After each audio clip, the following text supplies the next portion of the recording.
So that's what it says? Alright.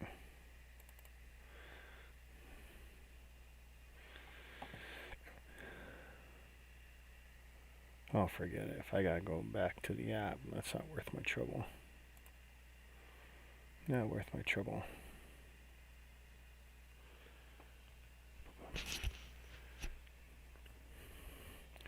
We will give this a minute.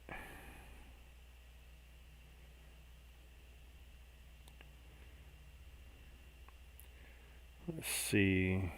Where am I popping up? Share, copy link.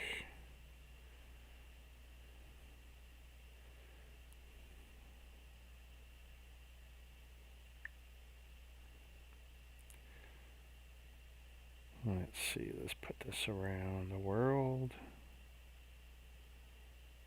Boom.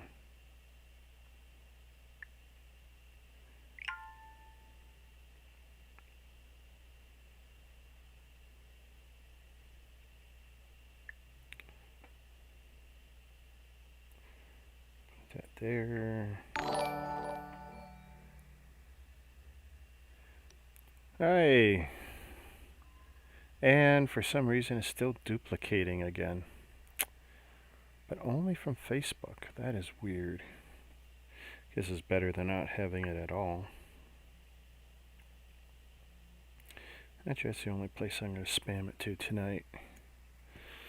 I was going to try out different software tonight, but my wife ran long and I couldn't test it, so not doing it.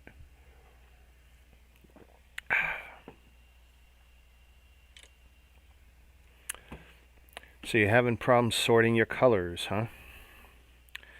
You're getting a little old, your eyes don't work so good. I had a small eye infection this week. I was borderline legally blind in one eye. Couldn't even see clearly until yesterday. Probably shouldn't have been driving. Oh well. Although I tell you, I probably should have tried wearing a patch. That would have been cool. How's my audio? Shows it's working on my end.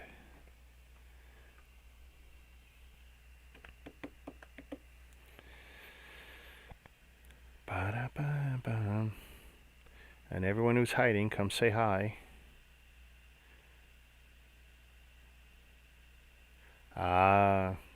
See, that's the biggest problem sometimes, especially with the used sets or something, or when you're going back over your own old stuff.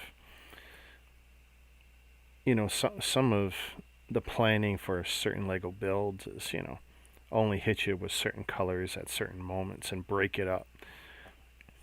That's something that the other brick guys have not figured out at all. They just hit you with whatever color's next, and that's it.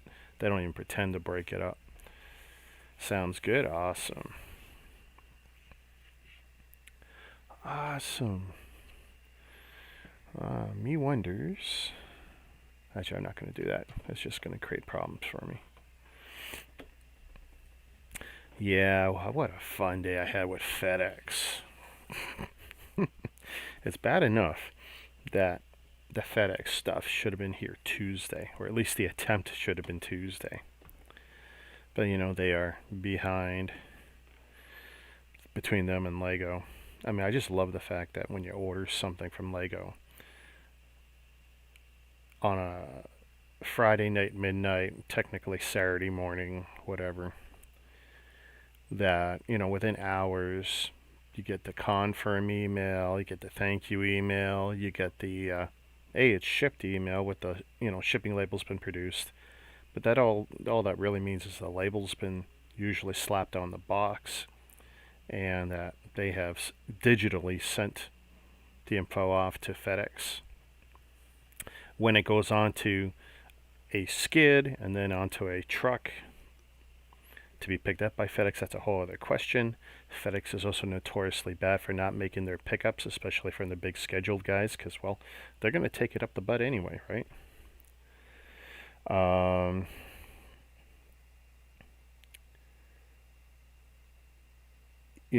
They from Saturday morning like 6 a.m.ish or whatever. That's when I think my shipping label was produced. Until some point yesterday, it was still showing the tracking number when you looked it up that FedEx may update when they get their hands on the package. Now, of course, if you call FedEx, they can't tell you where your package is. If you call Lego, they can't tell you where your package is because Lego will say it's shipped. FedEx says they don't have it in their possession, so they can't say anything to you. Here's the thing. Lego lies and FedEx lies. Lego knows where it is and at what stage. They're just not going to tell you. FedEx, they scan as soon as it goes through their loading door, right? Well, here's the thing. They have it in their system. They don't tell us. Because as soon as it shows that they have possession of it, clock's ticking. They don't show us the pre-scan. Canada Post does the same thing sometimes when they're under a lot of heat, under a lot of pressure. And I'm sure the other companies have figured this out too. FedEx figured this out 2.5 years ago. If you don't show the world the scan, you're not responsible for it. It gets you off the phone a lot faster when you call them.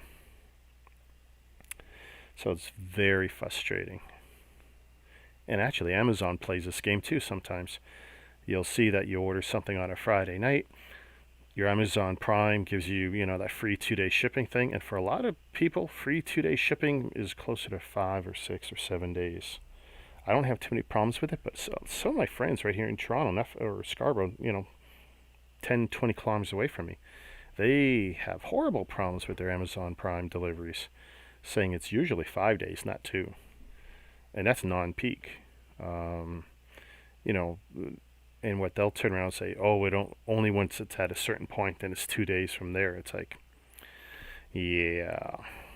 And if you ever seen a video on how Amazon loads their trucks going out to the different carriers. I mean, all hand bomb, floor to ceiling. Certain trailers, can get loaded by hand with 2 guys and conveyor belts or roller belts or whatever. They can be loaded in 2 hours with 2 guys, depending on the product and how fast those guys are. The lumpers.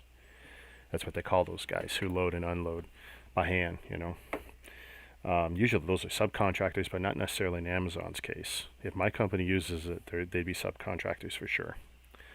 And they can be done pretty quick sometimes, depending on which boxes they're trying to fit where and which carrier.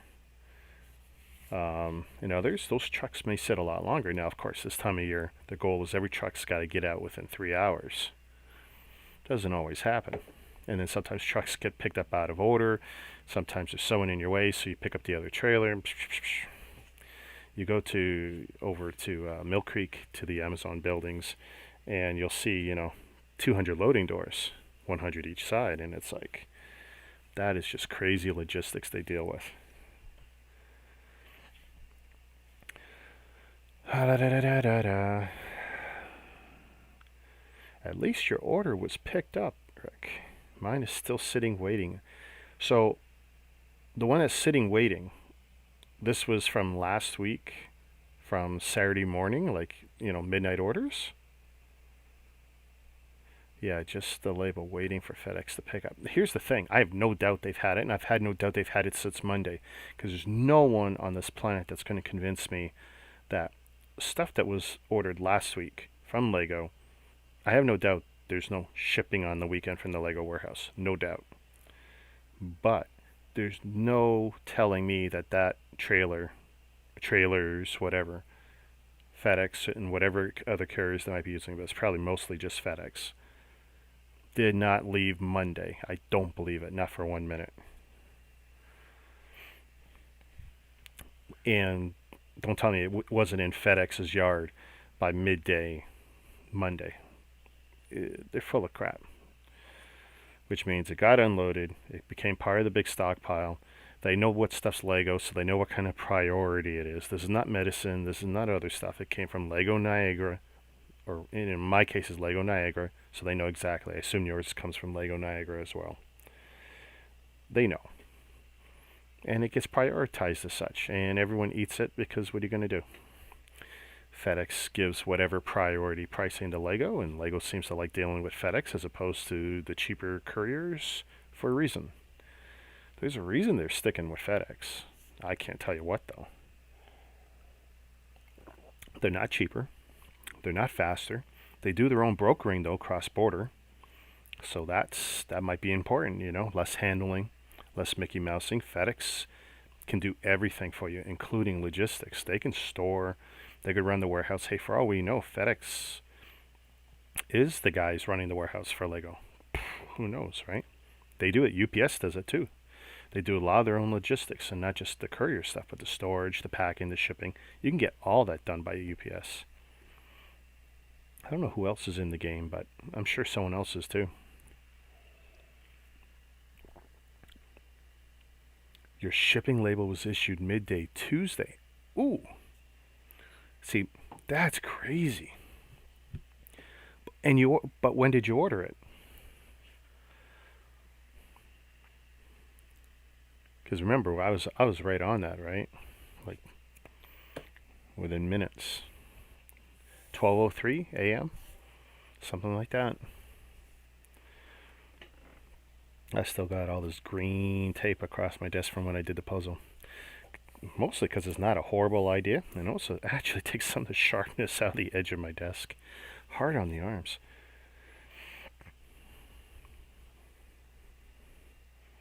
Surprisingly, my setup for my green screen went like that. I got a feeling some software settings got updated. They use FedEx still cause someone doing some under the desk work, if you know what I mean. Later in the day Saturday. Okay. I mean, and that was pretty significant too, right? I mean, that was a very big weekend last weekend, and you got in 12 to 16 hours later than I did, but that's still only 12 to 16 hours later than I did. And yeah, I know that was a big day for them, big night. And I know a lot of people today who feel like they should have ordered something last weekend and they waited till this weekend because they were hoping something would be on sales that they wanted. Just as a goof, last night, 2 hours before, uh, 2 hours before midnight, I was keying in stuff on my phone. I put 35 items in my wish list because I figured out the wish list is the best thing you can do if you're looking for something and there's an event. Whether it's a new item and you already see it listed and they say it's going to be on January 1st or whatever the things, put that thing in your cart now, in your wish list now. So you only have to go to your wish list and you just say move the cart and you're done. And it's faster than going to the page or any other links. Found it time and again now. So I put 35 items in there last night. Some stuff I really wanted, which isn't a lot, and then a whole bunch of stuff that would have been okay depending on the discount. I think out of 35, maybe I had 5 items that that were hits, and none of them were worth it. None of them were great. And for giggles, it's like, okay, let's put this in the cart one at a time. And they're mostly brickheads, honestly. And I hit $138. Now, as long as I would have hit, was it 35 or whatever, would have got free shipping. I think it's still $35. I don't know, whatever. Or were they waiving the free shipping? I can't remember. And honestly, it was like, I hit 138. If I hit 150, I would have got another Dickens set. It's like, okay, that would have been worth it. That would have been great. Especially since I think that's a quality gift with purchase. I'm going 138. There's not another piece of crap on the entire Lego site. And it's like, and there's nothing here that I had put in the cart discounted that was really worth it. Like, I wouldn't go out in the snow to get that discount. And that's pretty much how I feel. Like, it could be 5, 10, 20, 30%, whatever it is, but it's like there's nothing there that I would go out for discounted. And that just told me, forget it. Delete. So, yeah, I mean, I got 0. And I looked up what I grabbed last year. And, I got enough to get a gift with purchase and whatever. But this is just the worst one yet. And it's not that I had high expectations. I had no expectations. I went into it with 0. I had hoped, but I had zero expectations because this has been the year for Lego. COVID around the planet, and Lego's one of the number one products that people have been scooping up. Puzzles, books, books you wouldn't think it, but people buying real books. Barnes and Noble and Chapters, and these guys have all been having banner years. Puzzles, books, Lego as a toy, and video games. People eating them up. Digital ones on Steam, real ones from the store, and of course we just saw what happened with the two launch consoles. But yeah, some people say it's all bots, whatever. Sure, some, not all of it, but some. I mean, depending on what you're selling, it's been a great year. COVID hasn't hurt everybody. Um,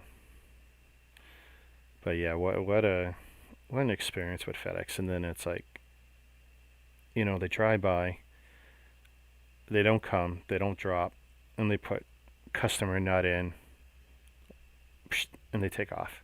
Are you kidding me? Oh, I was so upset. So upset. And it's like 3:21, they show up. 3:30, maybe a little less, I get the message on my phone because I always have the app. I got the apps for all the couriers. Best thing you can do. And then if you're dealing with Asia at all, with some Mickey Mouse unknown couriers, there's an app called 17 Track or something. That'll deal with all the foreign ones you don't know anything about. Get that app, it's great. All platforms. And I'm sitting there like, ding, FedEx, like, you son of a gun. Because see, at this time of year, FedEx is worse than usual for doing what I call stop and go. They stop in front of a location. So it's a business or an apartment building or whatever. And if they know it's one that is notoriously a time waster for them, maybe there's stairs they know they got to deal with, or it's hard to get through multiple doors, or there's a concierge that's a problem, they'll stop so the GPS location gets them, which satisfies FedEx and their bosses, because no one's generally watching, even this age with cameras everywhere. It shows that they stopped, and they stop and go, and they say not in.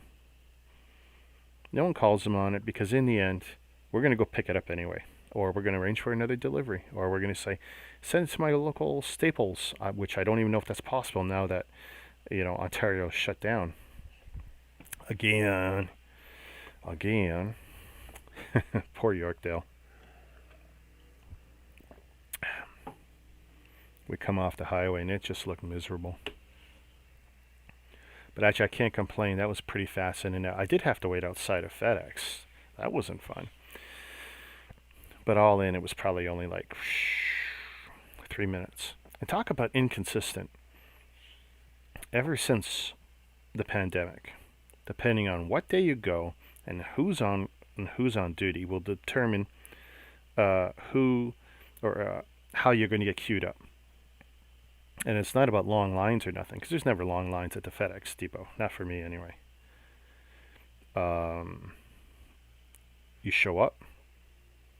Half the time I go right into the facility, right to the counter. Usually no one in front of me. I rattle off my number.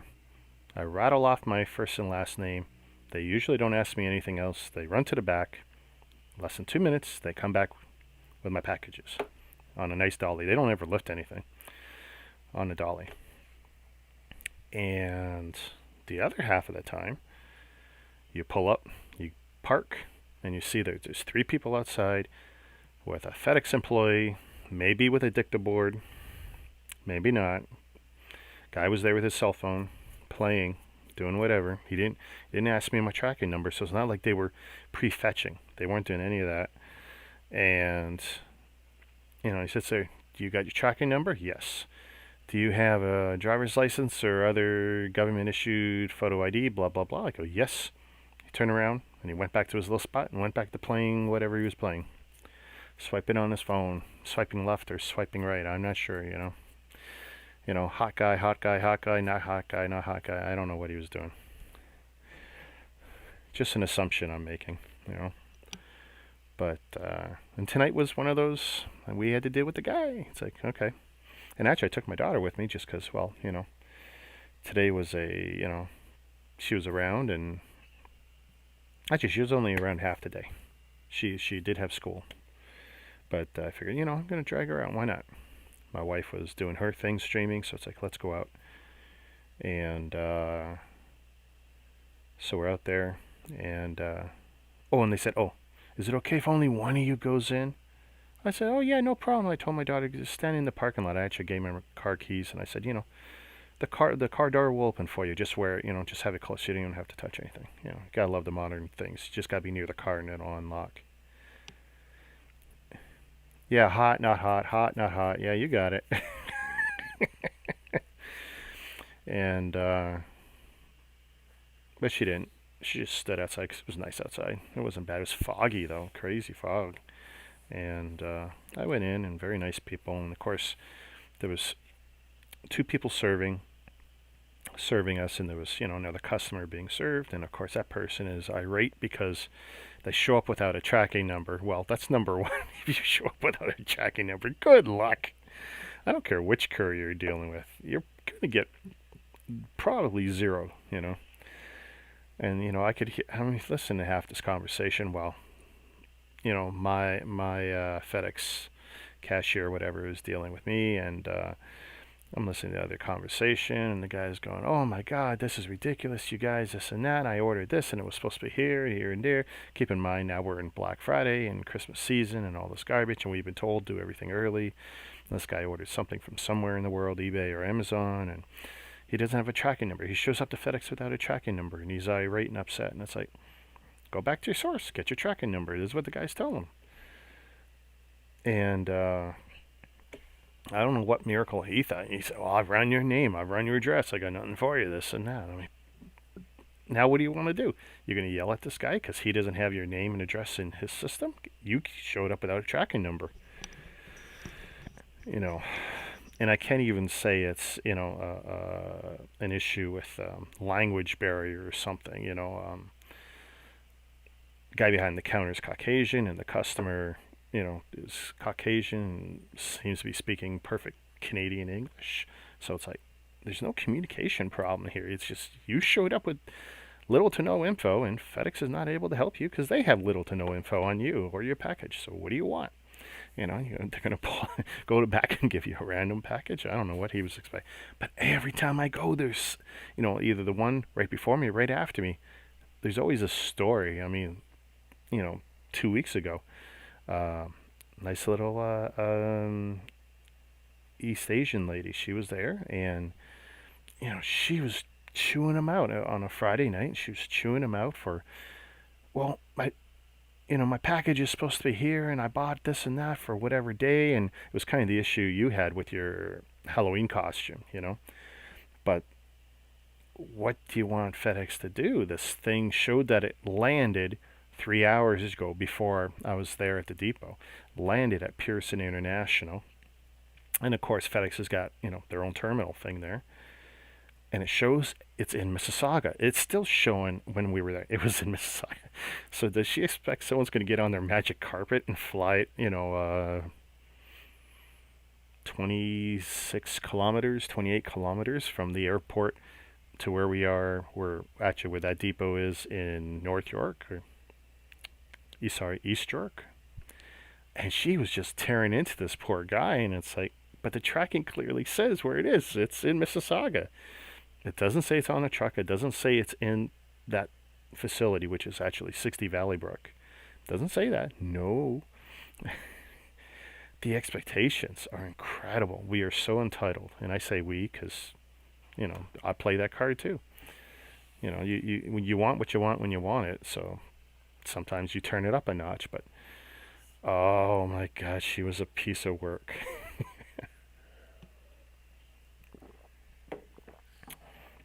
I mean, it's one thing if you play that card on the phone with Lego, who has good customer support, bends over pretty good, and will throw you freebies more times than not to get you off the phone and to put a smile on your face, and so that you'll fill out those customer surveys saying at least it's an 8 out of 10. you know. And that's pretty much what most people, yeah, 8 out of 10, it's good. Or lots of 10s, you know. Yeah, it's a 10, it's good, you know. But what do you expect a courier to do that doesn't have your package, you know? I just don't get it. Oh, hey, Jazz, right, you're still up. Did you post your short with the robot doggy in the snow? That's what my daughter called the ad for years. I'm not sure if I started that or someone else started that, but when my original 1983, 84, I'm guessing, Kenner AT-AT, not the crap one that came later from Hasbro slash Kenner. I mean the original Kenner AT-AT. I had it, and she had it in her room forever, and we called it Robot Doggy.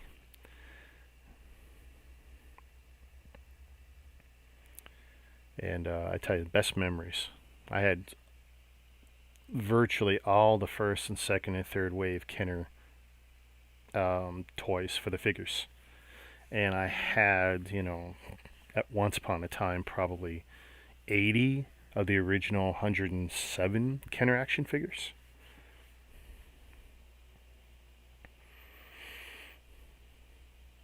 I haven't seen it, so. Hey, Chris.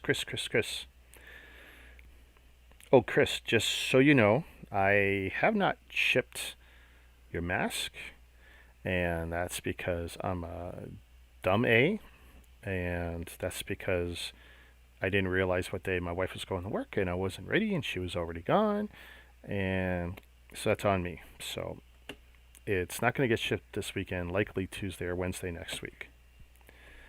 That goes for Ryan's. That goes for Ryan's package too. But that's on me. That's not on my wife. That's on me. But I am having my wife do it for me. We call SLA the slave labor agreement. At work, all our terms are SLA, and then we joke it's slave labor agreement, not service level agreement.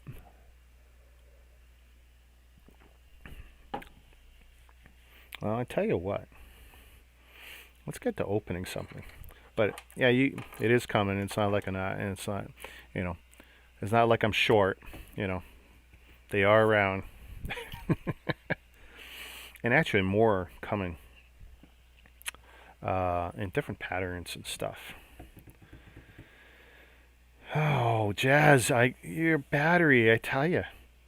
Okay? My question to you is, because I'm working off a laptop too, but it's virtually permanently plugged in. It's rare that I unplug the power.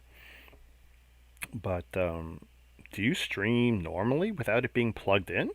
Or is there you accidentally unplug it, or what's the deal there? Because that's not the first time you've lost power, dude. You're pretty quick with the cell phone, I'll give you that.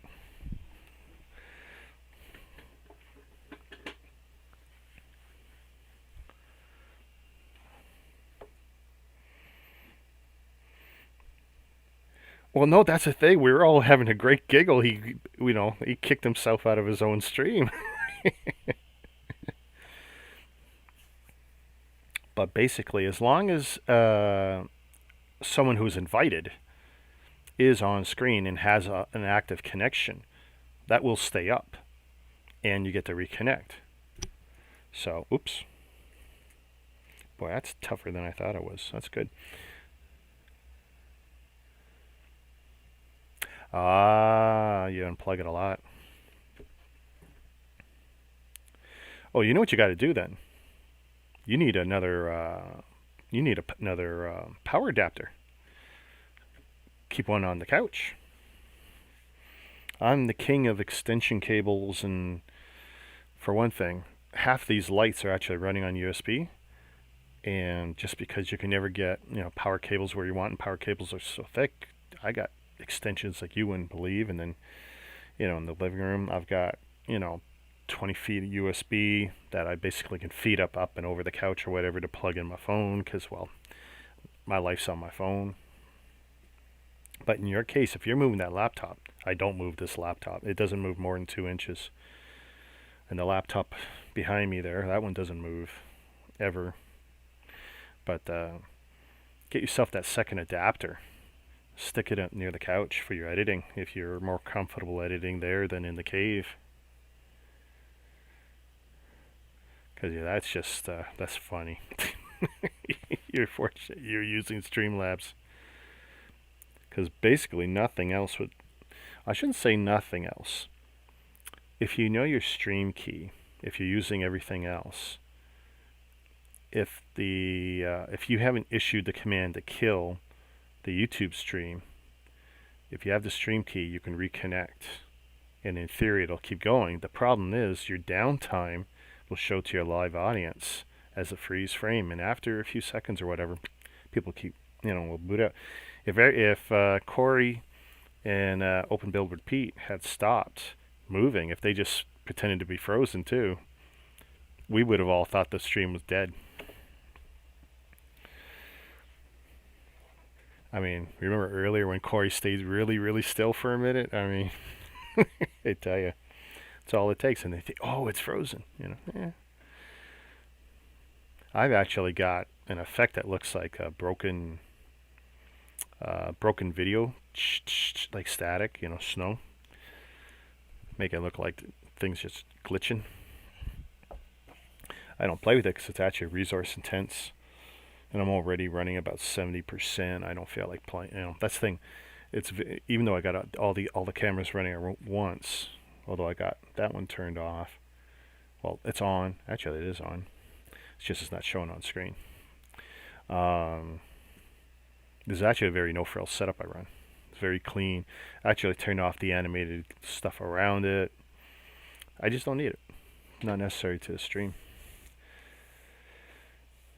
Figs and mini builds done. This is going to be a great. So which set are you building, Ryan? While we're at it, I think people want to see some of this stuff. Oh, so we're going to put that one down for last because the box isn't perfect condition, and because FedEx bounced stuff around, that's actually the one that concerns me the most. Let's move this out of the way. So this was cool. I know someone earlier in the week had said the dollar store had gotten some figures back in with their books. And they had about 3 or 4 different of those, cheapy books here. 5. Oh, look at that. That's in my view. And now it's gone. It's invisible. It's almost like there's a barrier right here where nothing is visible. The world stops. Chris, yay, opening stuff, yeah. So I went to the dollar store, I looked, and they had 3 or 4 of these things. One with an Emmett, and one with some city figure, and one with something else. And frankly, this was the only one I was interested in because it had a Batman CMF type figure. And I thought, oh, this might be cool. I mean, I don't collect much of the Marvel or DC stuff. And, but hey, you gotta like the Batman. So you get this activity book, great for kids. Dollarama's got them $4, right? And I was actually in Dollarama to pick up what I call car candies. The dollar bags. You get the mints or the butterscotch things or the whatever. Well, long Toronto commutes on the highway. Those things are such a stress reliever. Put them in the console, pop one, throw the wrapper in a bucket I got, in the back seats. I got a, bungeed to the back bench. So yeah, I just reach my hand back there and just discard that little plastic wrapper. It seems to be working pretty good. Got a little popcorn bucket, another dollar store item. Big fan of the dollar store for junky items. But I figured I was going to get all of them and think, why? I don't care about the other figures. I had thought this was a unique figure.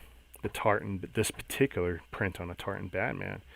And from what I can determine, this particular one is only in 4 books like this. These activity type books. So if we, and I can't say this with any certainty, but if we do have a Tartan Batman in the other ones, the print is slightly different, I think. Based on what I saw in Bricklink for this particular figure that's included with this particular book. So yeah, I got this little guy here. So that's gonna be cool. I can add him. If my Batman CMFs are still on display, I'll just put it with it because there's no point in separating it. I think it's like SH305. I don't remember what number. I know I was looking, but I don't have it open because the browsers are intense. Yeah, it's closed. I tell you, I do periodically look in Dollarama for either cheap little Lego sets or cheap little Mega Blocks. You know, the Halo minifig sets. I've gotten a $20 set for $4 from Dollarama. You know, for the Halo stuff and a few other things. And those Kubro sets, you know, which are $10 to $20 or more on the aftermarket, $4, right? Can't beat it. So, yeah, dollar store for the win. Sometimes it's really nice. So, yeah, I'm going to be checking that out. I don't want to pop him out just yet. I want to take a few pictures before I add him to the collection. But yeah, that was nice. I didn't know what to expect. I just knew someone had posted about it, and I thought, oh, I'm going to check it out while I'm getting my car candies. Fun little thing for the kids, though. I tell you, if you're going on a little road trip, something like this, I don't know when you were a kid, but we used to have, these books. You would buy them in, it was like Woolco. You'd buy them in Woolco, and it was with the invisible ink pens, which was basically a marker with some sort of water and maybe ammonia or something in it. And then you had these books full of white pages, and everything was invisible pretty much. So whatever you drew on, I should put my hand where the camera sees me, whatever you drew on would come up, you know. So if you're doing word searches or whatever, it's like, you know, it was great. And mazes. And my mom, when she took me out to Saskatchewan for the first time in I want to say 1983, we had a whole stash of these books, you know, and I can't remember the name of them. If one of you guys remember the name of those books, you gotta dig it up, because I mean, those are memories. I don't know if they still make them. I just thought it was the greatest thing. And they had theme books and, you know, some at different levels. But you tie those activity books with choose your own adventure novels at the time. Those things saved my life from a really boring trip going from Toronto to Regina, Saskatchewan area. Regina, sorry. Because that is a boring train trip.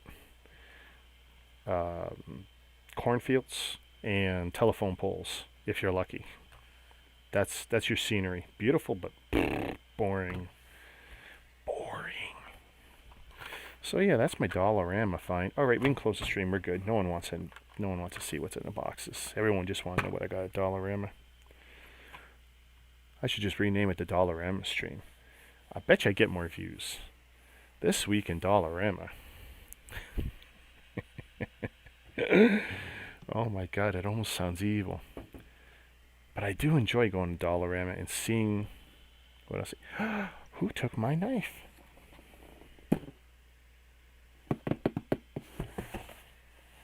I need my serious knife to open a serious box. Hang on a sec. I'm going to leave the mic alone. Where?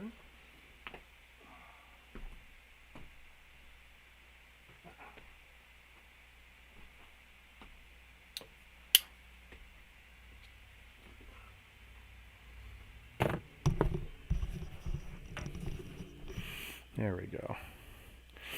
I mean, I suppose I could use any other knife, but I like to use this one. My Gerber. And it's made in the USA. How many knives can you say that these days, right? It's a beautiful knife. It's very strong. By the way, it's very well balanced if you ever wanted to throw it. And if you haven't played with a throwing knife, oh, you're missing out. You're missing out, because at work, we used to throw a lot of knives in the returns department because we'd get some sent back. Oh, look, that almost disappears on me. It's so dark. Fun stuff. So, fun story with this.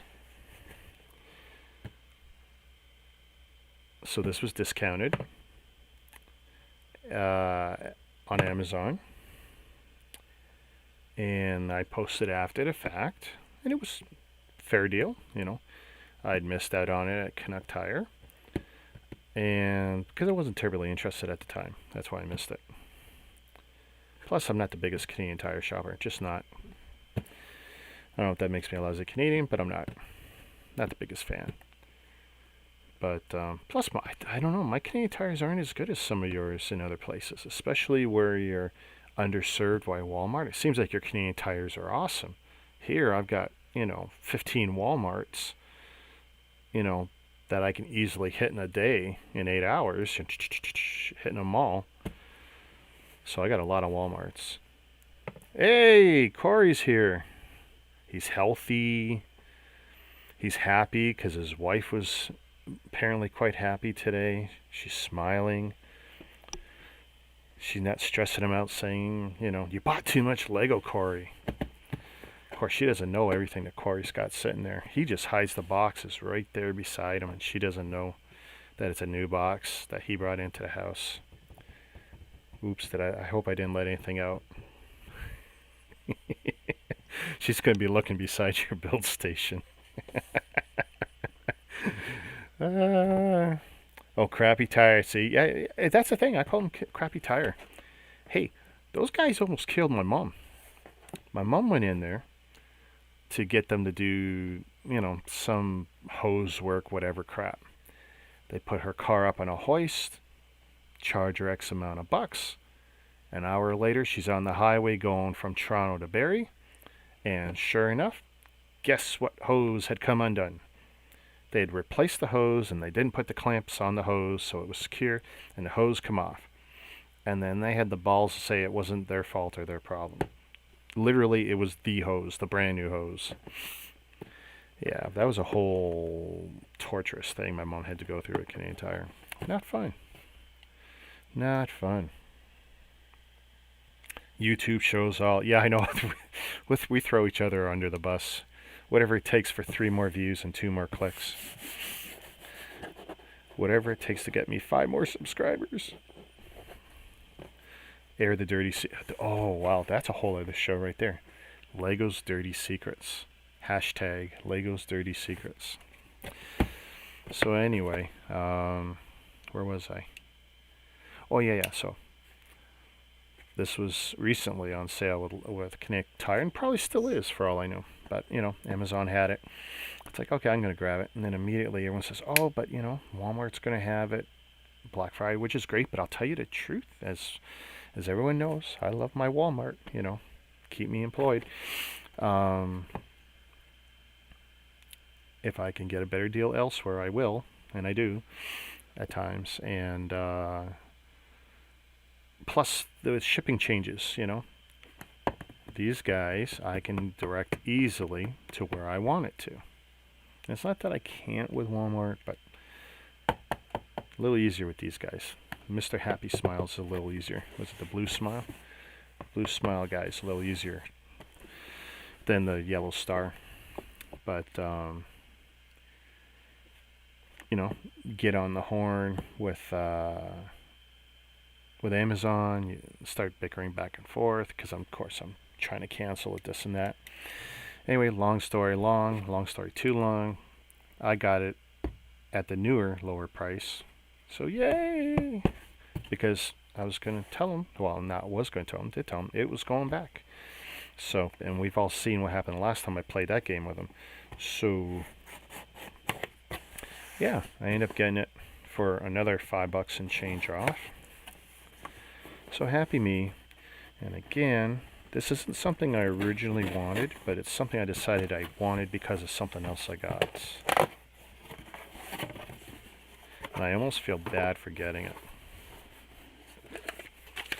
Another piece of paper I'm never going to look at again.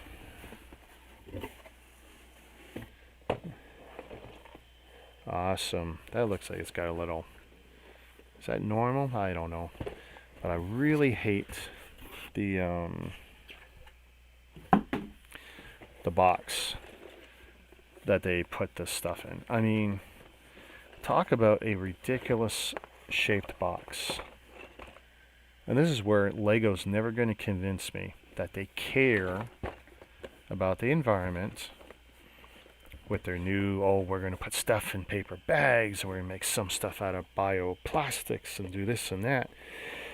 Lego is a joke. Oh, look at my colors. They really pop.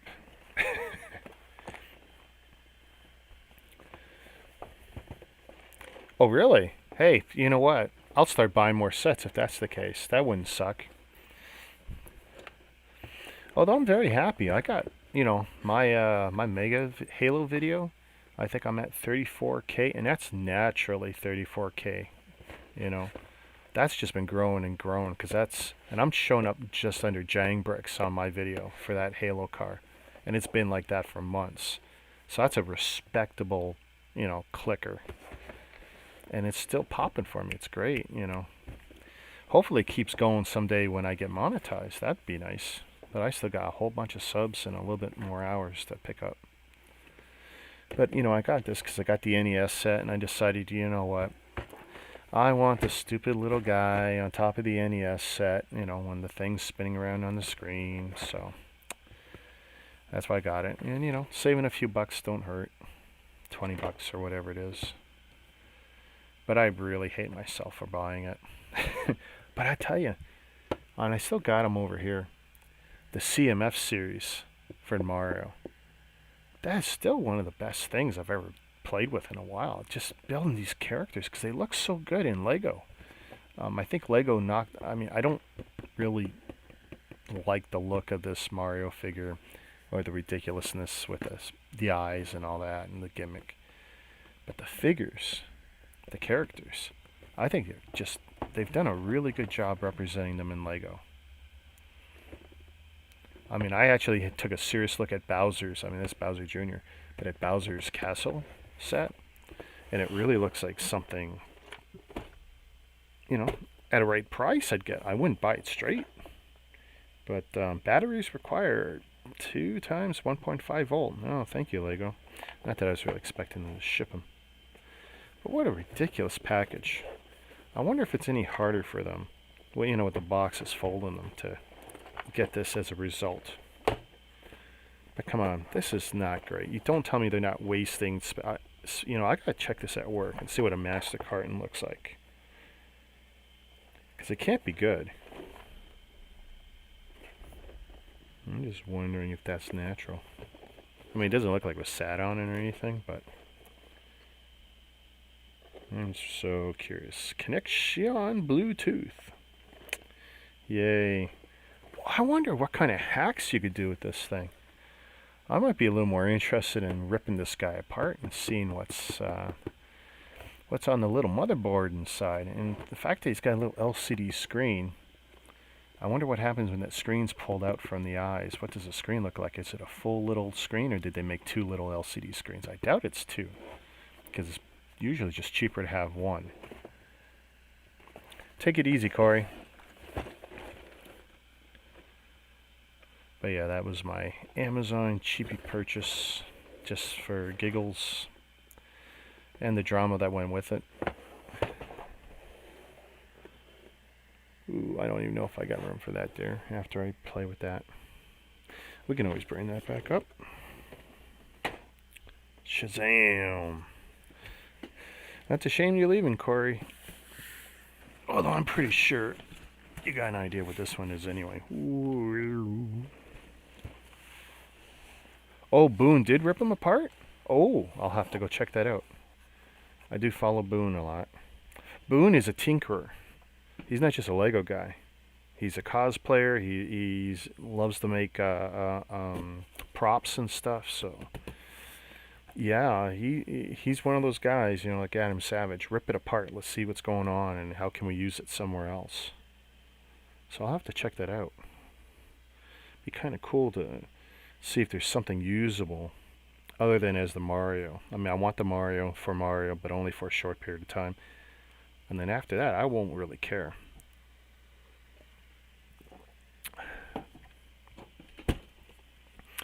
Okay. This is funny.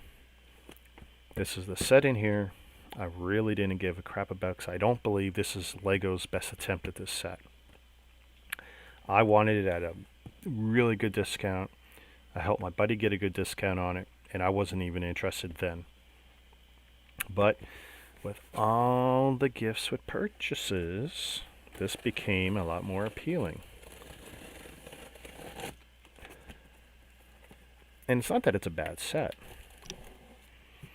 It's just, you know, for me, it's like, well, if I don't get it, then, you know, that's a large set that I'm missing out on that most would expect I would have. Ooh. Okay, first. Okay, gift with purchase. What condition is it in? Well, it's not perfect. Let's see, let's get some lights on it. Right here, little bit of crush damage. Well, actually, that's probably a little more significant, but it's not horrible. I mean, it's still box shaped. This is not bad. And if you'll notice, they didn't use a 2x2 circle. They used the smaller bits. Not as pleasing to the eye as the red one. So we got that. It's not destroyed, so I'm happy.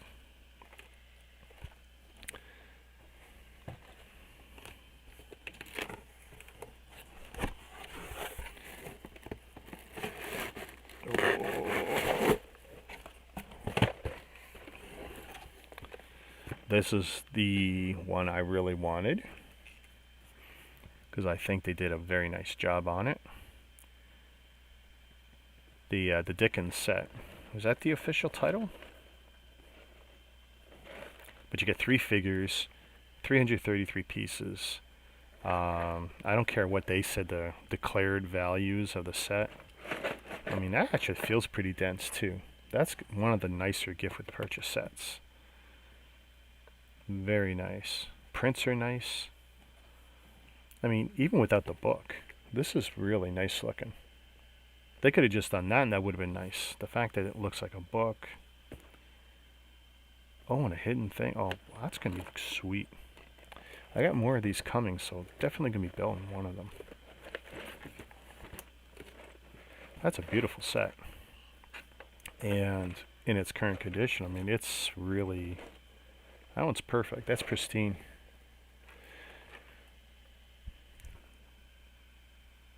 The stubble beard? I like the stubble beard. Ha ha ha. Wait. I've got my sig fig as my avatar now, thanks to me. Oh, no, I'm gonna have to check that out. Yeah, 'cause you didn't send me that picture, buddy.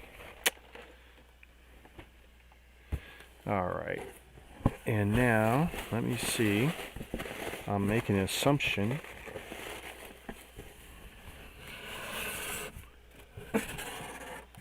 Uh-oh. Let's see. Okay. So the box is not perfect. Well, I shouldn't say not perfect, but it's basically had this set. Because the box is kind of round. If you here, I'll show you. See how it's not flat? Well, it's been kind of going, so the box is not perfect. Your avatars take time to update across all servers, so if you just updated it on your probably, what's it, your Gmail account or whatever, it'll take time. Now, originally, I should say I still have zero interest in this. You guys know what this is. I don't believe in the trash stuff that Lego doesn't make. This is trash stuff that Lego doesn't make. Okay? This is made for them. Here you go. By RDP Limited UK. We should see if Lego Fan UK, if Martin can get his hands on boxes of these. Because I guarantee you, if he's anywhere near RDP, because they made some of that poster crap that they make all kinds of the non-Lego Lego stuff, and we get conned into it. Well, that's right, I'm flipped. That's pretty cool. I keep forgetting. When you're seeing me, I'm flipped. Just because it looks more natural to look towards the center than if I was looking like this the whole time. You guys would think wouldn't it be weird if I was looking like this all the time when I'm talking? Because that's the way it would look to you guys. I think it would look weird. I've made a decision a long time ago. I'll try not to wear printed shirts too often. I know a lot of people don't even notice the Blue Jays thing is flipped. But, yeah, so I have no interest in this kind of stuff, but the value to this was worth it. Now let's see. And of course, what's even better is, let's see.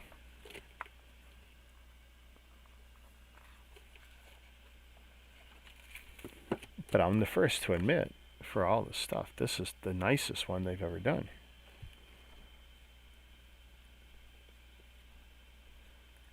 To get this, to get this, to get this. That knocks the cost of what's in this box in half, easy.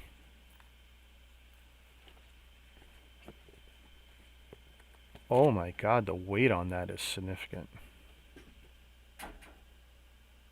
Now see, that should have been, someone said it before, that, for those that like this stuff, that's a nice little Black Friday thing. That weight is very significant.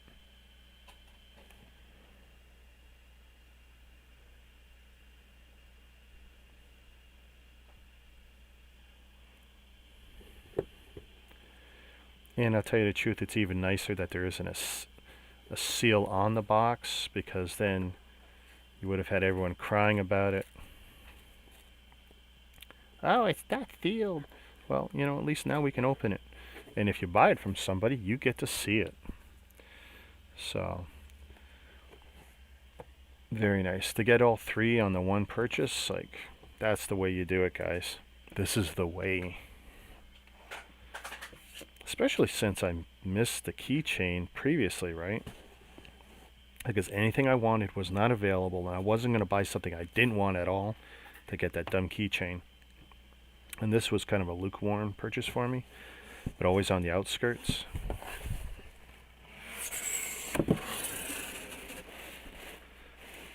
$1,768 pieces.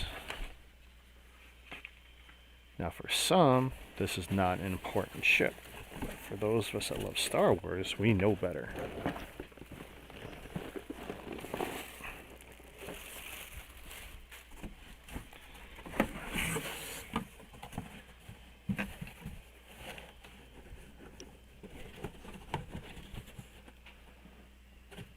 Boom, boom. Oh, that's louder than I would have liked.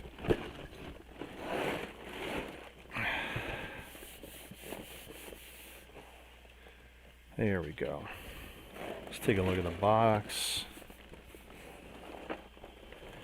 Okay, it's always nice to get one that doesn't look like the truck drove over it. It's got the new style ends. Can't wait to see when they get rid of the seals. That's coming, guys. The days of the seals will be coming to an end.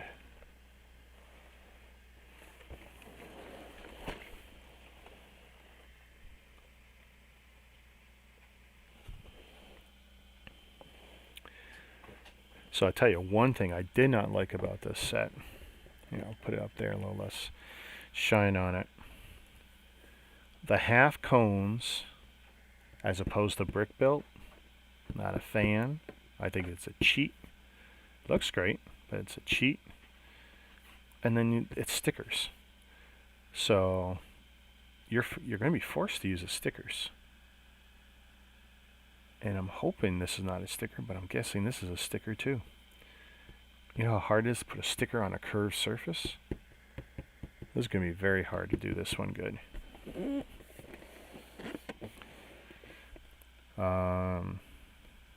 I mean, everything else on it looks kind of cool. I'm not sure about the scale. I'm real curious if one of the small Millennium Falcons will connect under it nicely.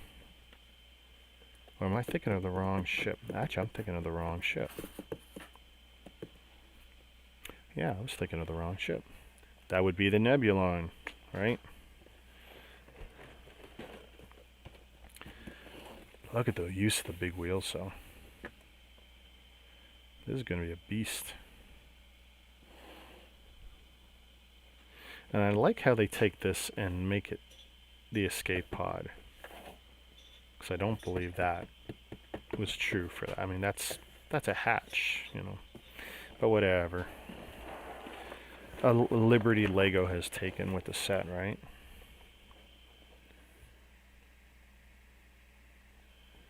How we doing there?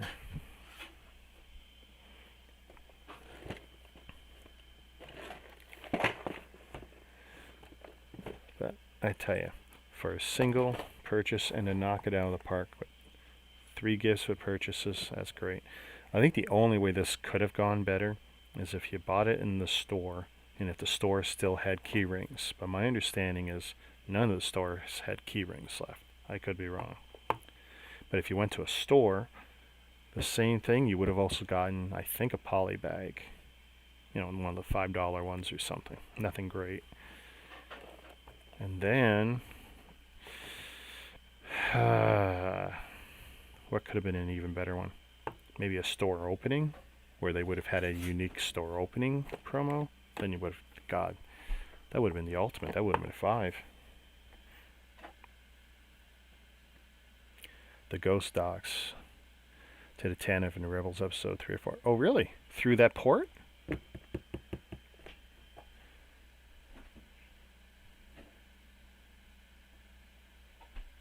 I really got to watch those Rebels.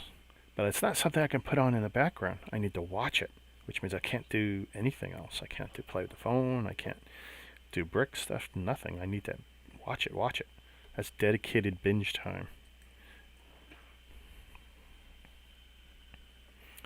Hang on a sec, guys. What's my wife doing?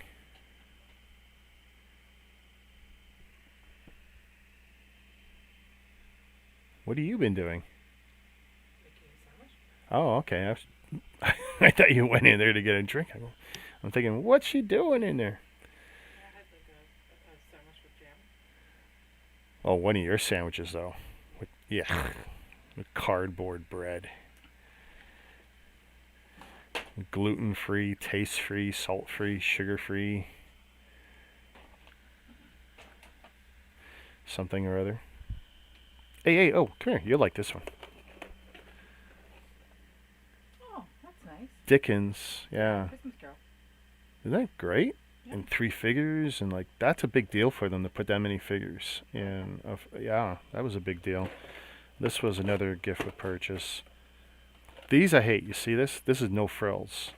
It's paper insert. Very generic. I got a bunch of these yellow boxes everywhere now. And the ever so slight crush damage, I guess, whatever. This is thinner than the cereal boxes. You know. And look at this. I'm going to show you this. This thing, though, I missed out on originally. I don't know if it's pewter. It's heavy. Oh, nice. You know I don't go for any of that tchotchke crap. Because technically, Lego doesn't make that. That's a UK company that makes that. That's nice. Yeah. Yeah, I like that. That practically half pays for this. Cool. Yes. You still online? Yeah. I got my buddies right there. Just watching the movie. All right. Bye-bye. Mrs. All Bricks Count. Mrs. Christmas Bricks. Oh, look at that. We got it. We got a name for her. Did you show them my Lego? Mrs. Christmas Bricks. Did you show them my Lego? No, I put your Lego where I can't touch it. I got no room right now. I can do that another time.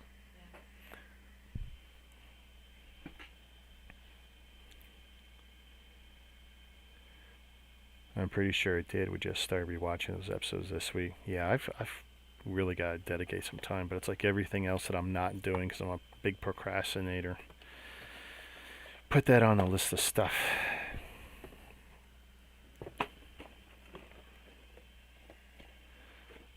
Is that the French or the English? That's the French. Look at that, eh? They screw the French. Do you see that? There's French side, right? English side. You tell me which side you want to look at. Honestly, it's not even close.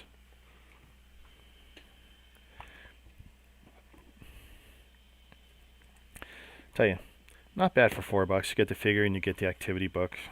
They say 6 plus, whatever. Little reading. I wonder, do they have any stickers? Because everyone likes stickers. Sticker page of mazes, lots of mazes.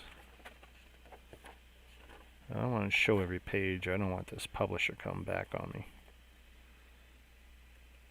Some nice stuff. Eh.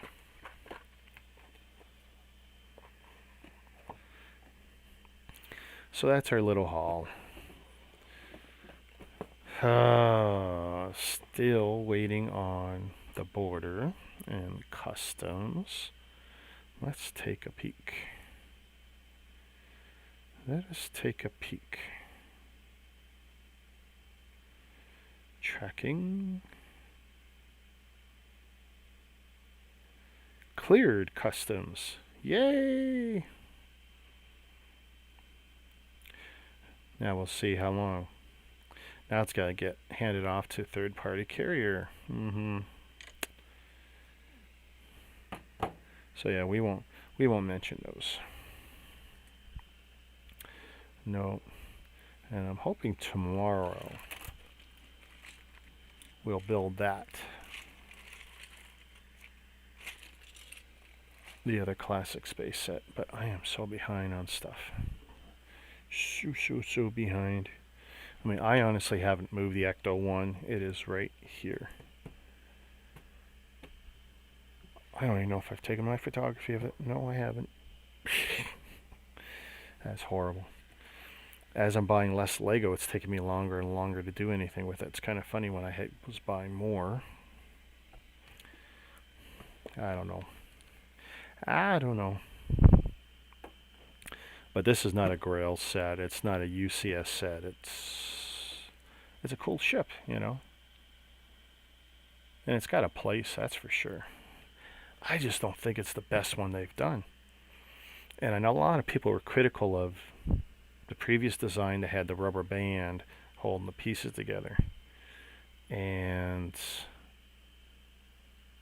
I can get that, you know. I think rubber bands in anything in Lego's horrible overall.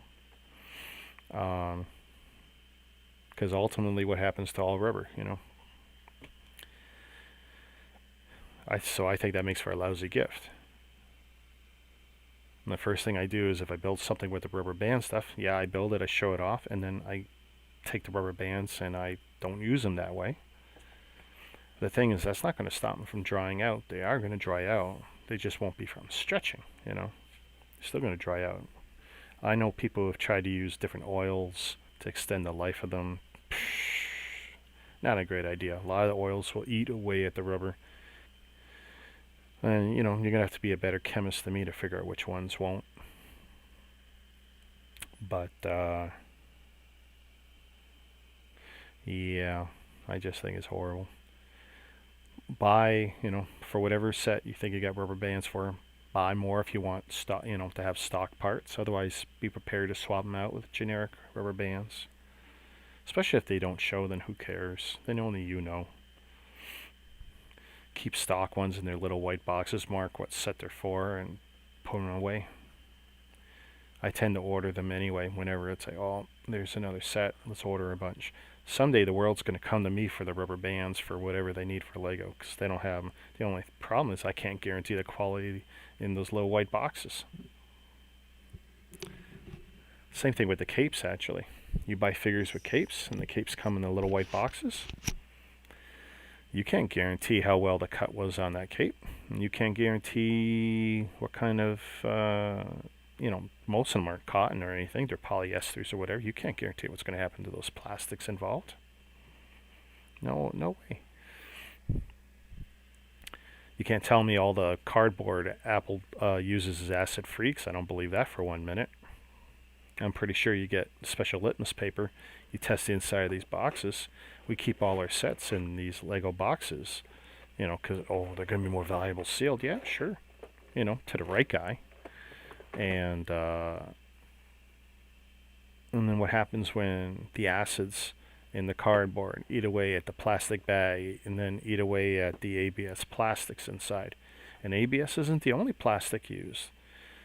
Now we know that, Apple's got the secondary process for the greens that they're using, the plant-based stuff, so it's not ABS.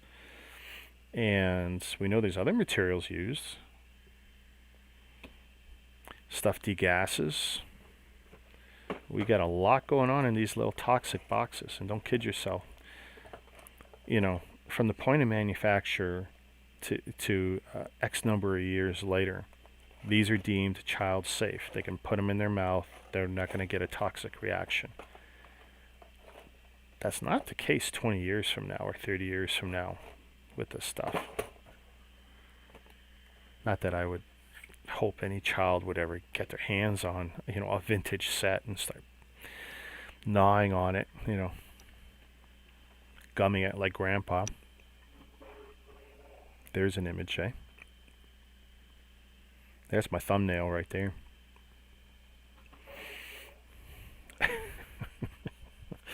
I don't even know why I did that.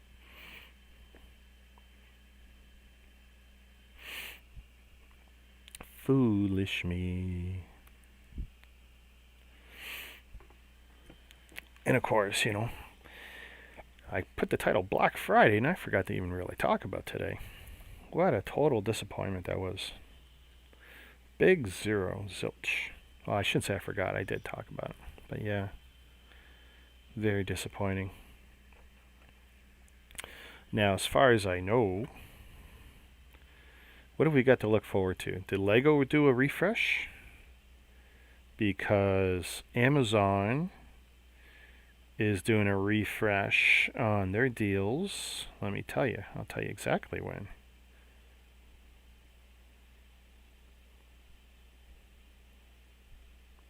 So there may yet be a reason to stay up again.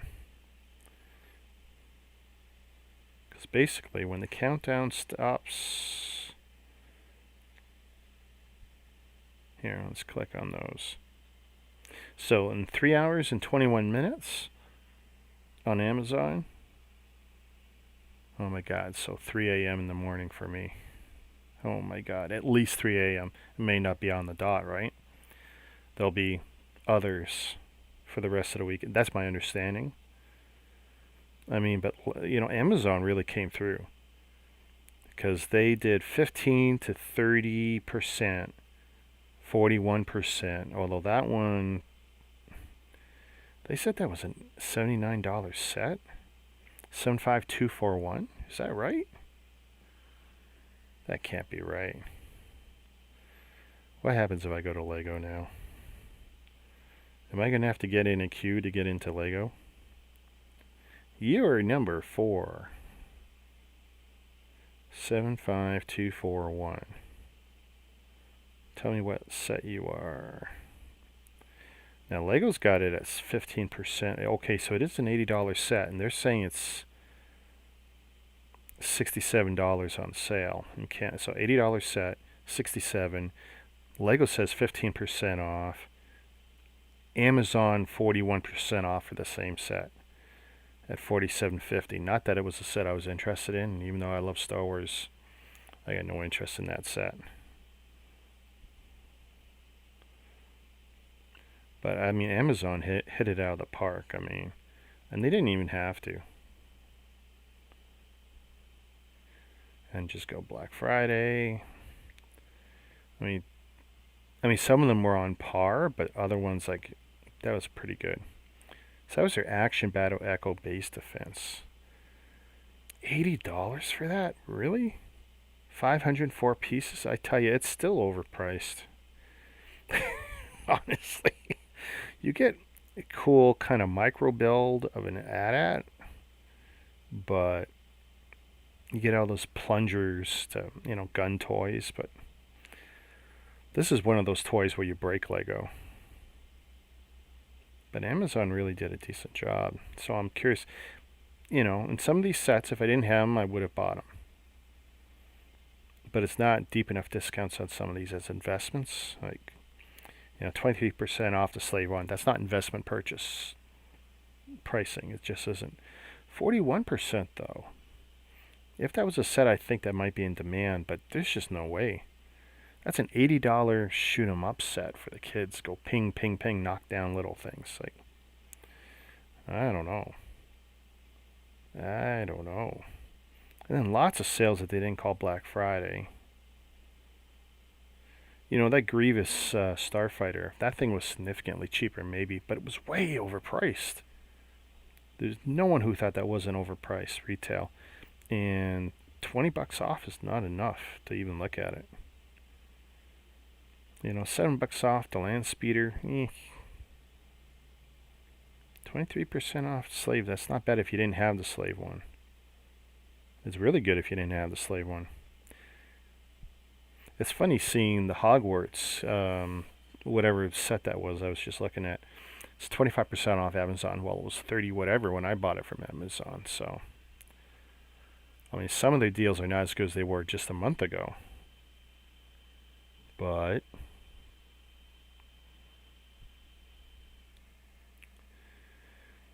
yeah, that action pack, way overpriced. It was. And I can appreciate what they were trying to do, trying to make more sets of varying kinds of interests, but it's like, you got your Lego guys who are trying to build the little Lego worlds, right? So you get a bunch of ships, good guys, bad guys, whatever, do whatever for Star Wars. Okay, then you get the UCS guys who want the big sets that are display pieces, whatever, whether it's in a box or they build it, whatever. Then you get the kiddie builds, where you're building the smallish versions of stuff with very large pieces to bring those kids in, suck them into the Star Wars. Okay. And then you get that set, which kind of fits little and nothing. And it's target practice, it's like, I don't know. I really don't know. Honestly.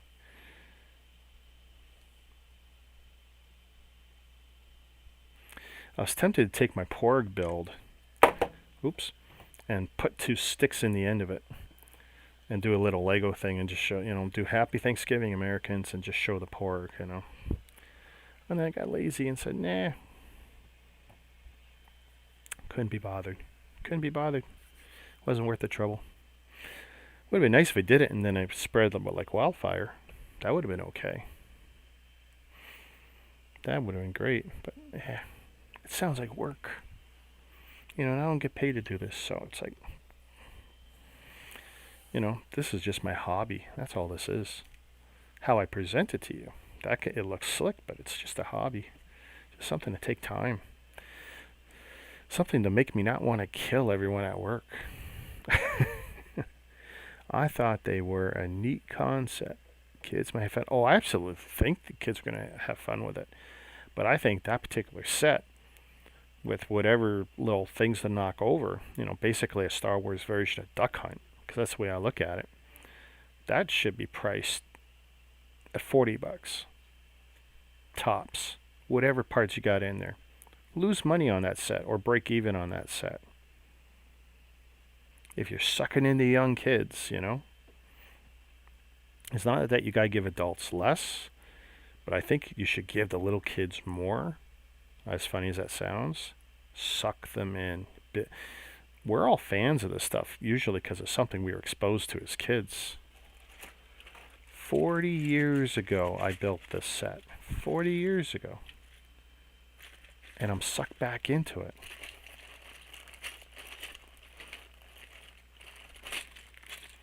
If you give good quality and a good build, you build the memories, you build those connections. They know that, build fans for life. And it's funny. Lego spent a lot of time with the black box stuff. this year. And it was a really interesting year to do it in, too. I mean, they didn't introduce Black Box this year, but boy, did they really go at it. But it's like, have they forgotten the kids? And, they got Duplo sets, and they got the 4+ sets. But where's the effort? Not a lot. It doesn't seem like there's a lot of effort. Just when I thought I was out, they sucked me back in. Yep. No, that's, and we're all making resolutions already. Oh, you know what? 2021, it's going to be a better year. We're all going to have our vaccines. Everyone's going back to work. Things are going to be great. I'm going to buy less Lego, or I'm going to buy less this and that. We'll see. Put your resolutions down on paper, post them. We'll see how many of us stick to them. We'll see. I know, I've made some resolutions. I want to get back to just doing TIE Fighters and the X-Wings, battle packs if they exist, and any UCS sets. Sight unseen. Any actual UCS sets. This is not, I don't care what anyone says. But, just because I've got so much backlog and a lot of cool stuff to build, and it's not all about Lego anymore. In fact, I got more subs and viewers and everything I do that's non-Lego. So if I want to pursue that at all, I should make sure I keep that in line. Although I'm definitely going to narrow down the Mega too. I'm not collecting all these lines. I think I'll stick with Masters. Probably Game of Thrones not at all, just because there's no interest in Game of Thrones. I mean, there's no show. I mean, they say they might give us something, but it's like, pfft. And the ones that I really want, I still can't get unless I want to pay up to $200 for a $100 set Canadian. I don't know. I'll wait and see another month. But I don't think I'm pulling the trigger on importing it. And if I can't, then for sure that's the end of Game of Thrones for me. Because I wanted to get, I didn't mind buying every set as it came out, as long as it didn't cost me much. It was just retail. I don't want to buy it aftermarket. But if I lose the opportunity to get that big castle that I had on pre-order, still have it technically. Mine isn't canceled. Mine's still in the loop. But I just refuse to pay the extra money.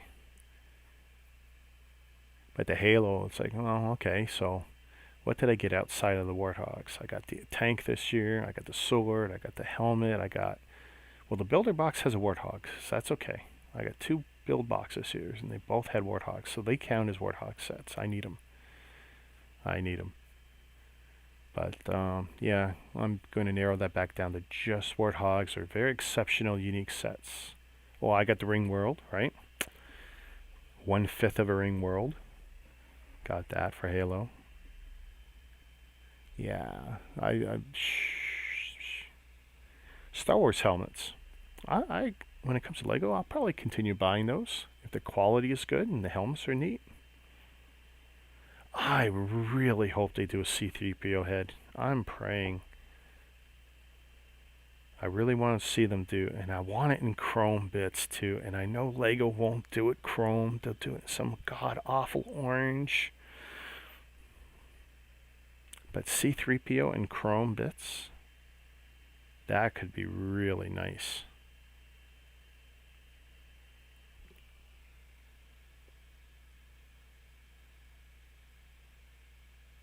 Do they even have a name for this series with the helmets? And I'm not talking about the 2 special ones, but the 3 in the wave.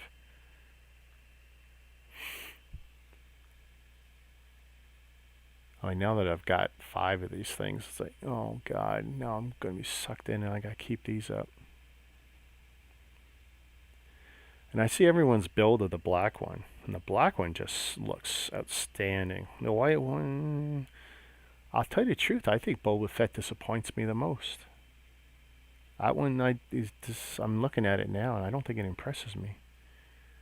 I got all 3 lined up for space, and it's the Boba Fett that's showing up, but I'll tell you the truth, I should probably have something else up there.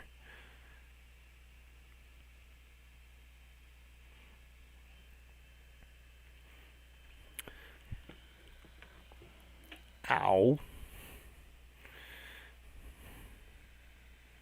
So you're buying the helmets too. You're still sucked in. Hey, any more mods on your arcade, or is it done? What's happening with the arcade box? Did I see final photos on that?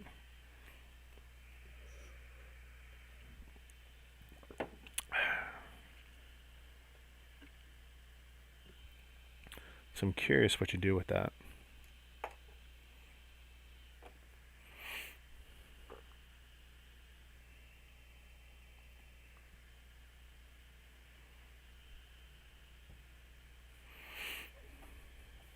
Boom, ba-da-doom.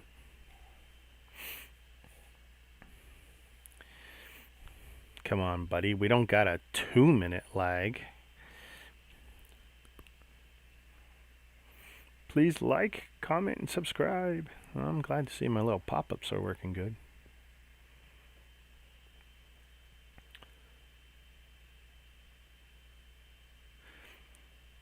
The light up marquees.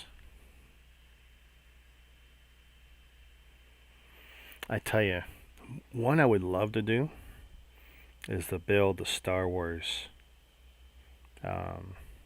X-Wing cabinet and have the 2 or 3 games on it. It's like, oh, to play Star Wars. Because I tell you, when I would go into the arcades, and we had a great one on Yonge Street here in Toronto. You go, well, actually, we also had a nice one in Scarborough. Can't remember the name of it, Dragon's Den or Dragon's Castle, whatever. It was in Scarborough Town Center. But Yonge Street had an underground arcade. The arcade was as big as a city block, but it was underground in a key area of the city. A block from Yonge and Dundas Square, which is a very central area in downtown Toronto. And when you went down into that old arcade, and it was dark. I mean, there was a lot of shenanigans that went on down there. And you sat in just like this. It was back then. It was a lot of pinball games, but you sat in that Star Wars cabinet, which kind of looked like the race car thing. I mean, you could play the stand-up versions, but the best one was the sit-down one. And you had the speakers behind your head right here. Horrible bench seat that was very uncomfortable and always sticky because someone spilt something on it, usually the Coke. That thing was amazing. Alright, Chris, I've reached a stage in my Lego collecting that I need to get rid of a bunch of smaller set boxes. I hate to just throw them away. Think anyone will be interested in free boxes? Absolutely. Depending on where you live will make a big difference because shipping flat boxes is... And even worse if you're not flattening the boxes. I mean, a big hollow box, good luck getting it to someone not knocked down, not destroyed. To ship empty air is brutal because the box just gets crunched if there's nothing in there to support it. So there's definitely people who will be interested in those. The Mega Bloks boxes for the Call of Duties. I was waiting till I finished my videos to toss them. And they were really, really, really annoying because I put them in the worst places. I told my wife to take them out. Excuse me. Oh my goodness. No chance to turn off the mic on that one. And I'm still looking. I got half them up there that are empty. They really got to go. They serve no purpose. And the thing is, we're locked down here in Ontario, especially in Toronto and the surrounding area. So I'm not even offering them. They're going in the trash. They're getting recycled. And there's absolutely people who want them, and some who will even pay for them. It's got to go. It's bad enough when these things are sealed because fibers are coming off them. But at least when it's sealed up, you got the glossy side, they survive a lot longer. Once they're open, that interior side of all the cardboard, those fibers are leaching into the air. They're settling as dust everywhere. Get it out. If you got any breathing issues or potential breathing issues, just get them out. Paper's not your friend, and cardboard is less so.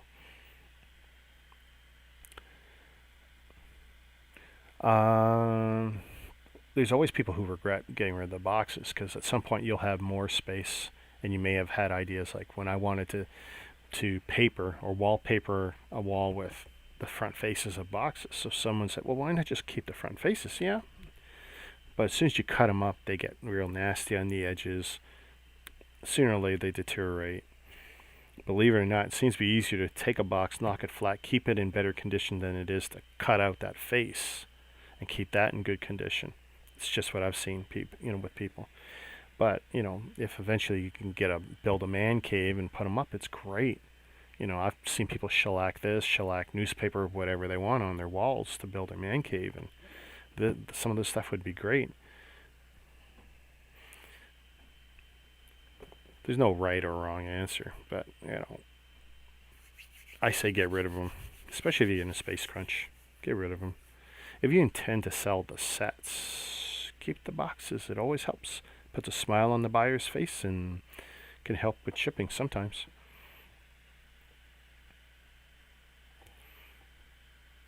So let's see. The guy who designed it, though, needs to come up with a fix. He didn't realize it was a different generation cabinet, so it won't fit. Oh, for the light.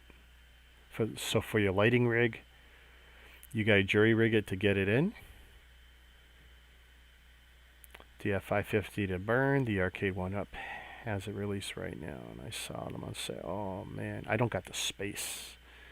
Money is easier than the space. Just be Fred Flintstone. No, Wilma Flintstone. Charge it! The space, where to put it, especially a sit-down cab, right? Actually, yeah, now that I think about it, I don't know if it was you or someone else showed me that the Star Wars 1-Up. But they modified it and expanded it. I think they did something. Or they took the 1-Up and made a sit-down cab. Maybe that was it. Oh, wow, $650, eh? Wow. And if I had the Star Wars 1-Up, I'd want it for sure to sit down. For sure. I wouldn't want it standing up. I mean, there's some classic games in my head. The Star Wars arcade game. What was that Laserdisc game Disney did? With the knights. Oh, it kills me now. But it was the first one that had basically, you were playing cutscenes, really. Honestly, that's what you were doing. You were playing little video segments. That was your game. There wasn't a lot of game to it. Tron, Arcade Tron. Oh my God, Arcade Tron. That horrible blue stick. That was horrible. But it was such a great game.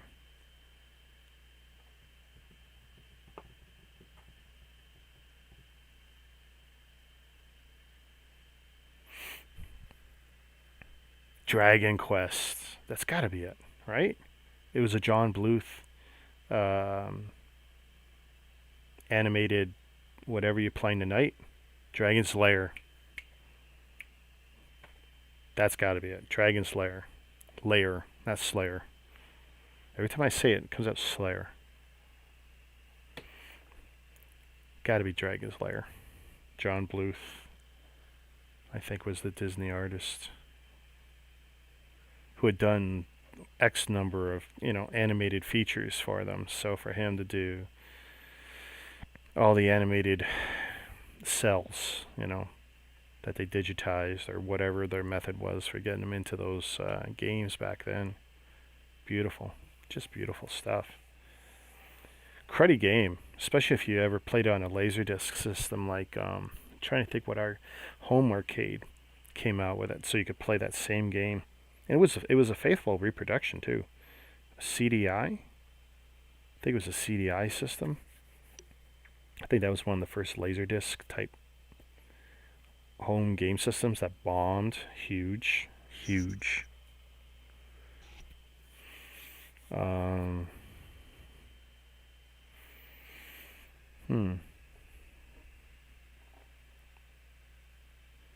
that game was very hard. That game was as hard as Atari ET was.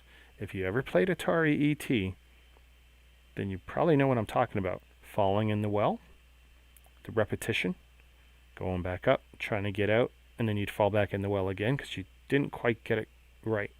Once you figured out how to do it, it wasn't so bad. And I tell you, me and my mom, we were amazing at it.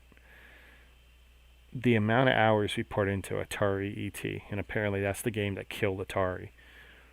But the repetition, because you failed at something, was horrible in the ET game. Same thing with Dragon's Lair. To do this one, and you'd have to watch the whole segment. It's not like you could skip it. You had to watch the segment over, do the action, and then if you failed, wash, rinse, repeat. And that's what ruined that game for a lot of people. Was that it? They were Sword and Stone characters in that? Oh, maybe that's it. Jeez. Maybe I gotta make some use of this Disney account and watch some of this stuff. Yes, it was, E.T. was, I tell you. If you've watched any of the documentaries on the downing of Atari and how there's landfills full of the E.T. Atari game, and then actually landfills of other Atari games because, well, people just chucking their machines and the rest of the stuff on the shelf no one could sell either eventually.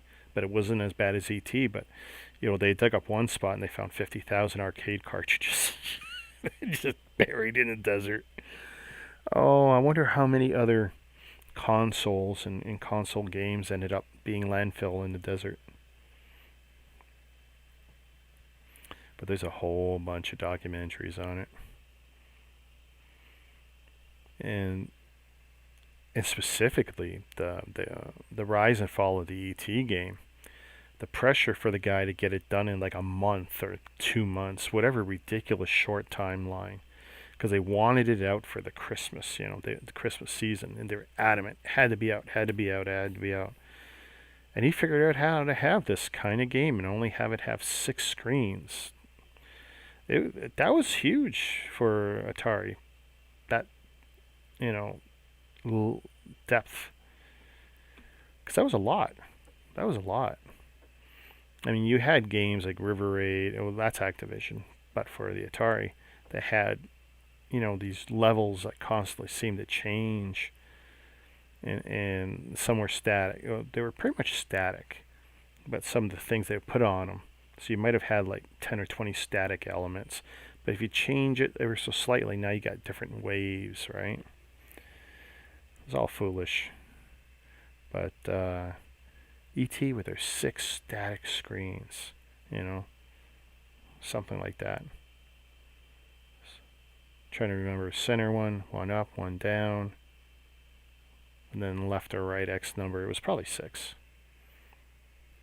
The monument building, the forest scenes. Could you imagine the Atari 2600 had Nintendo made it? I wonder what that would have been like.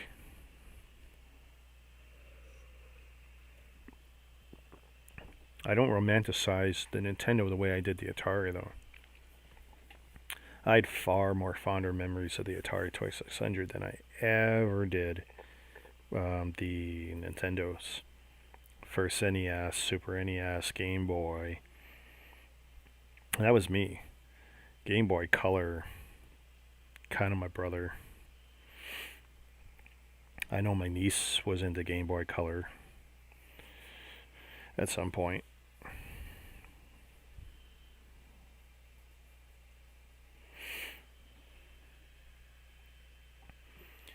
Hey, it's 12:04. When does Lego refresh? Or do they?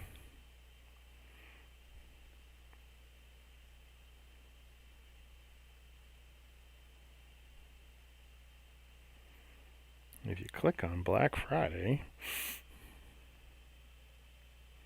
all it says is sale ends in 2 days, but is there a refresh? That's what we want to know. If I go sale and offers, sale, show me Lego. This looks like the same craptacular list. Let's refresh on that just once, because it's 12:05. Stampede on the Atari. Now, Stampede. Yeah, Stampede was an Atari game made for the Atari, so yeah, you're right.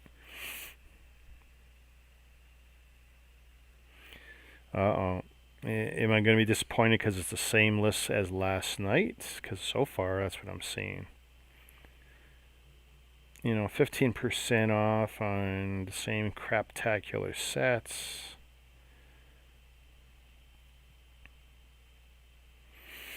It's 14% off of this on its own. And if you can get that, like 14% with this, that's not bad. Better than a kick in the teeth. But there's no denying that full price with this and this and this, and you sell these out, that is a whole lot better. See what this stupid thing is going for in some places? That alone is crazy. And people were pre-selling that for $100. I think they should have their nuts cut off, but yeah, this is the same list, unless they've added something that I'm not noticing, but yay, dots, 16% off. That chess set was honest, and actually the Lego store, the Lego brand store, at 16% off, is better than a kick in the teeth. But at full price at 30, it's not horrible either. So if that's something you're looking for, it's definitely going to put a smile on your face. Look at all these silly pods, 18% off. No one wants those pods. Because you're paying what? What are you paying for a pod? $9 for a figure. Let's be honest, you're buying the figure. And look at all those accessories that Lego doesn't make. The lollipop tray, which is basically the popsicle tray, right? You fill it with Kool-Aid, stick the sticks in it, stick it in your freezer, and tomorrow you'll have popsicles. Oh my god, that is just horrible. Hey Chris, is that going to update at some point tonight, or is that it for the weekend? Or until Cyber Monday? Maybe that is going to be it until Cyber Monday. That's pretty craptacular. And I don't know if I want to stay up 3 hours to see what Amazon does on their refresh, because I guarantee you there'll be something.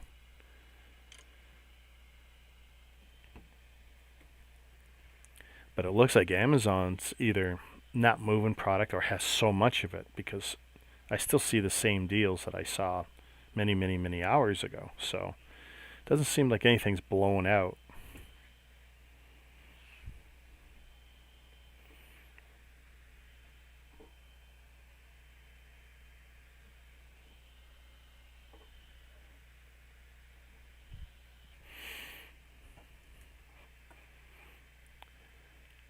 YouTube must love this. See, there's nothing moving on my screen. It all compresses so well. Did I set on my... Uh-oh. Oh, look who finally shows up. Doom is coming. I can smell him.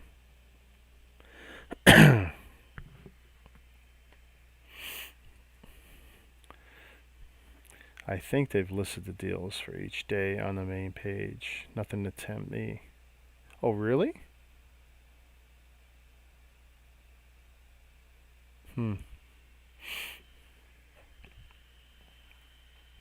See, and I only look at Amazon on the phone. I don't look at it on the computer ever.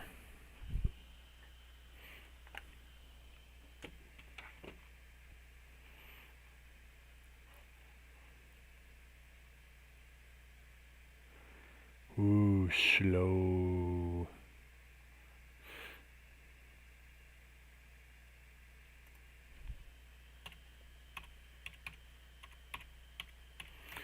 And of course, this won't connect to my account, so I don't know how handy this will be. Or will it? Yeah, I'm not signed in here.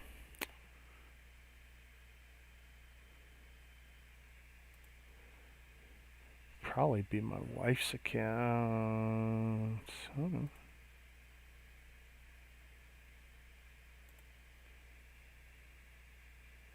All right. Black Friday, Amazon.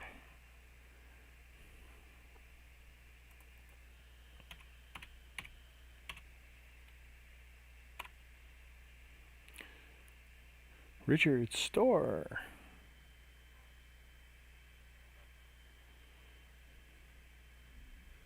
Let's see. I mean, stuff wasn't badly priced before. Yeah, there we go. Black Friday deal. Well, let's just click on Black Friday, right? Can we just do that? Oh, I could have just checked that. Rookie mistake. Here, if I do this, I could still see the chat too.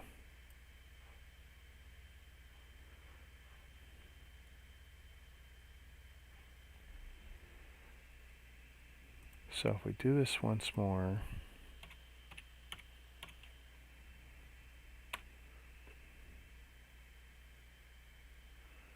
Ooh, is that a heat sink sealing machine? I might want that. There we go. There's Doom. Please don't smell me. Welcome, Doom. Well, you're going to announce yourself, Mr. Johnson.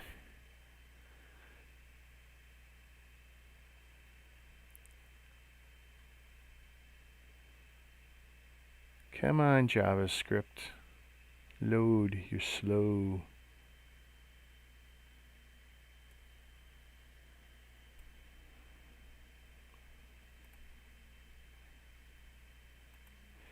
Now, how come when it's shrunk down like this, I don't get the other options?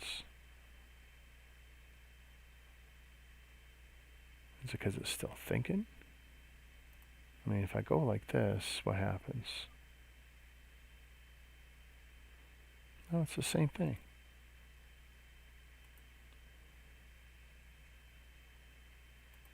Yeah, well, let's just do this one. Deals. I don't know, I like it better on the phone.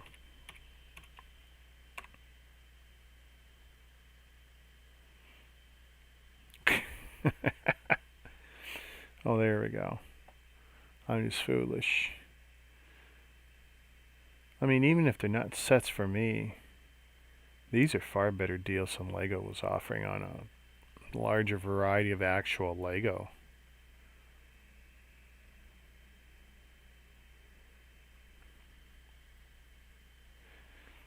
Well, Doom, we all scream sometimes when we wake up. Yeah, $47.50 for that $80 set. 75241. That's not an investment piece, though. There's no interest. You do get 5 figures. But still, it's like, you know, at $47, I argue it's still expensive.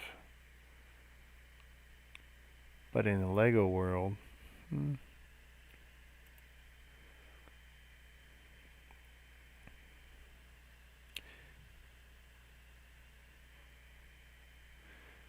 of course, if I were to get from Lego, and Chris says better selection and pricing, I order from Amazon, sorry, I have easy pickup 3 blocks away from me.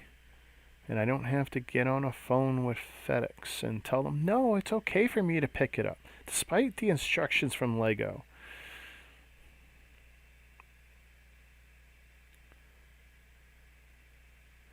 That seemed to be one of the better deals, money-wise. I tell you, I think a lot of people are going to try and scoop up all those road plates, given that Lego's changing the road plate system. Getting the actual older style plates, those are going to disappear. That might be something to stock up on if someone wants to invest. And tuck them away. And it looks like almost everyone had this robot builder. The Droid Commander. Droid Commander, you know, $200 Canadian versus $249. Thing is, at $200, I don't know if I want to even spend that much on it. I'd love to build the R2. I don't have much interest in the Power Droid or whatever the little black one is. What's the last page show? Yeah, I don't know when Toys R Us changed that. That stinks.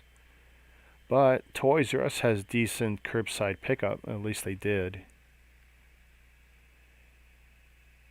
Now, see, here's one I want to know. So, Lego DC Shazam Magic and Monsters. Oh, with figurine. They dropped the price down to $12.99. What I want to know is, see, I got no interest in that Blu-ray, and at $13. But things Walmart had it for $8.99 in store if you could find it. But here on Amazon, they're selling it for $12.99, and that includes a Lego figure.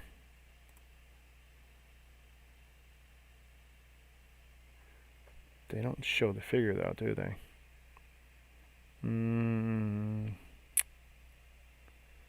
Oh.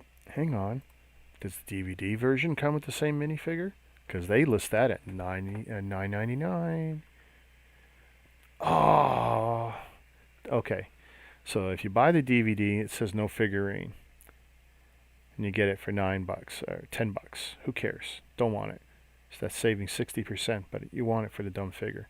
Because I'm assuming the figure was unique, but I don't know. But they say no figure. Ooh, but if you spent $12.99, what do you get? You get it with the figure. Which, do they show the figure?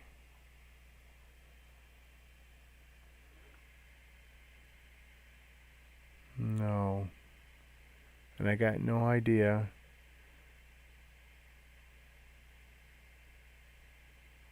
I'd hate to buy a dumb DVD that I don't want for a figure that might not be unique. If it's unique to this,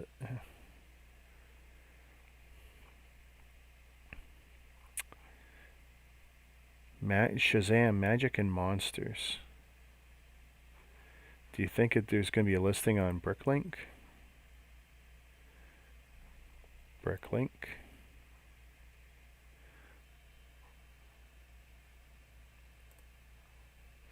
Toys R Us did that just in the last month anyways. I haven't spent anything in that store since before COVID. Yeah, Ryan. So, yeah, it's either going to be the Black Lightning guy or the Shazam. I mean, Captain Marvel figure from DC. What's the name of it? Magic and Monsters.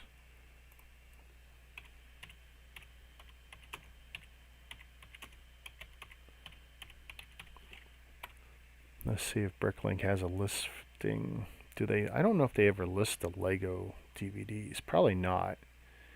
But they have so much odd stuff in their gear section. Yeah. Okay. Which is good. So they do list the figure. Well, it's listed in custom.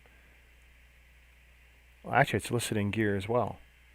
Canadian $37 for the Blu-ray. I don't think so. That's a new price. But here's the best part now. If we click on this, hopefully we'll see the minifigure listed. Oh, no. Don't do that. We want to know what figure. It's not been cataloged properly, which means no one's going to be able to tell me what... Yes. Okay. So it's the same figure, apparently, as the Shazam Polybag, 30623. Now, what's the figure go for? I mean, tell me something sweet. Okay, so assuming it is the exact same minifigure as what this link suggests on Bricklink, the figure alone, Polybag, is going for $16.87, sealed. You get the Blu-ray. I'm going to get it. I know it feels silly, but I'm going to get it. Oh, but then see, you take it out of the DVD. And sure enough, but see, that's new, and nobody's got it. See, no one's taking it out of the Polybag. Now the Polybag was a 2019. It only showed up in the one gear, which was...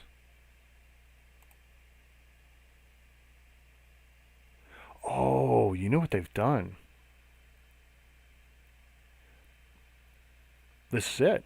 No, this is it. So this DVD was from last year. You're getting 30623.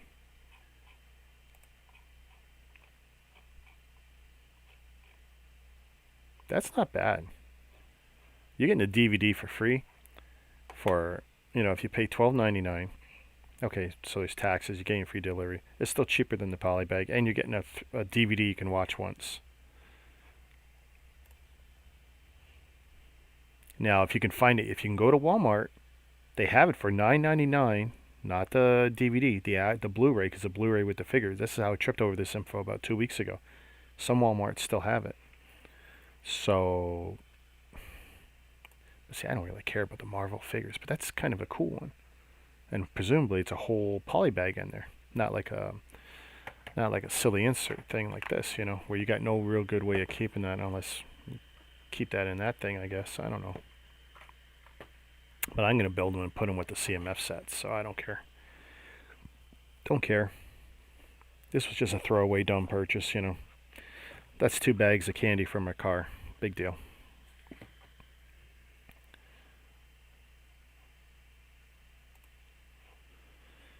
Huh.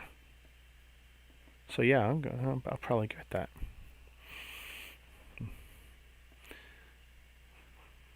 If I stay up to 3 and check out what else is on Amazon, I'll slip that in.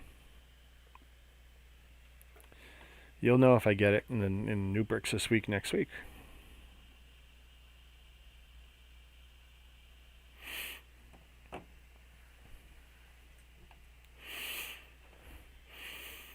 All right.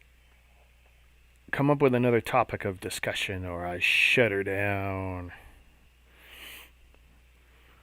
Entertain me. I need to get a crown. The Lego King.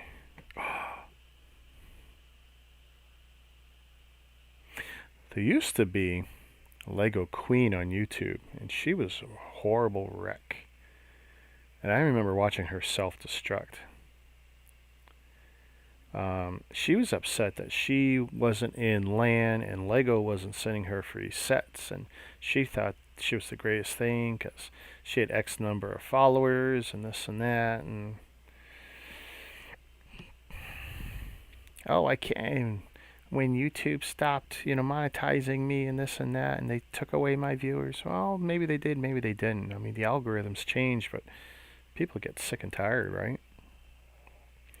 I mean, every major YouTuber has that. Up and down, and then usually a big down, and they're done.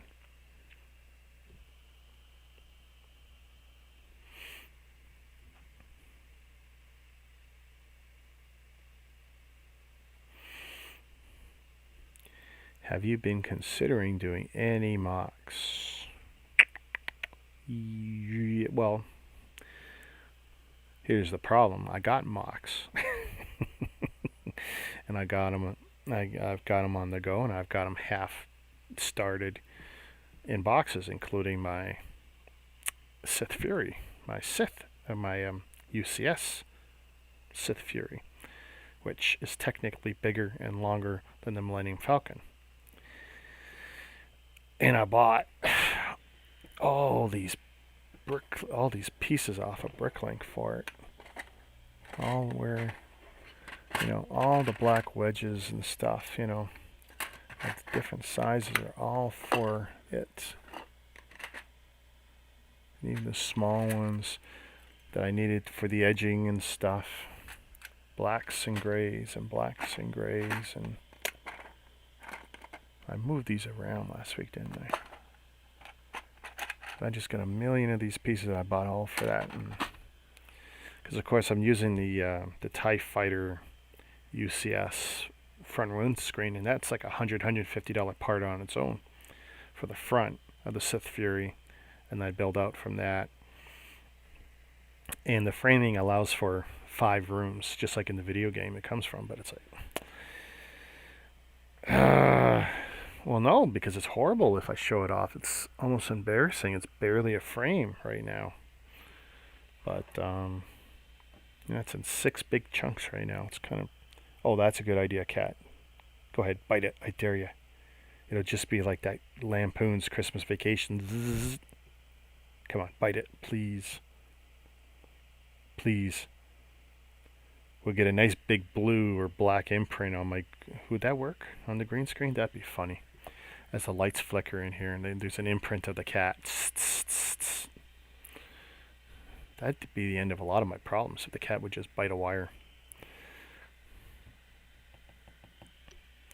Yeah, I don't show off stuff halfway. If I'm doing it live, that's one thing, but you guys thought it was horrible when I was building that puzzle and I was stressing out and in pain and agony, and I watched everyone leave me. Can you imagine me mocking and getting stressed out and having to constantly stand up to pull parts out? Like, because you can't have them all out. And then you have a bin here and a bin here, and put a bin on the thing as you're building it. And that's one of those someday, because I still have a folder full of the. No, that's not it. I still have a folder full of all the video game shots I stole. I mean, borrowed for inspiration. Photos from 2 other guys' mocks, which were pretty good. The only thing that would be really better is that I'm using, one of the most expensive Lego parts ever made for the front windscreen. And do I have it low? I mean, a lot of people who haven't ever touched the set never seen it. No. I mean, it technically shouldn't be down here, but if it is, it'd be a great thing to show off. No, that's Apple stuff, iPhone stuff. Okay, so it's not low.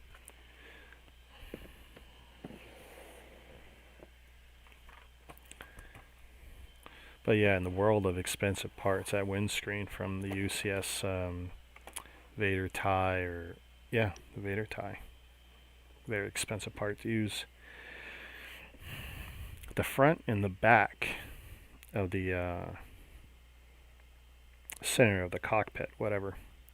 The front windscreen, which is a trans smoke, clear, whatever, with a print on it, octagonal, big piece, like 10 by 10 or something ridiculous like that. It's expensive. Good luck on Bricklink. And then the back piece is a gray piece, and that's solid. That's probably not cheap either. Now, of course, I wouldn't be using that on the Sith Fury because you don't need it for the Sith Fury. Basically, the front of the Sith Fury is kind of a lot like the front of the Ghost, now that I think about it. Except the so the center windscreen on the Ghost, which kind of comes up against the butt of the 2 front pods, right, or whatever you call those things on the end, on the nose. Well, in the case of the Sith Fury, you have this, the swooping in thing. So if my head was the windscreen, you got that kind of look, going like that.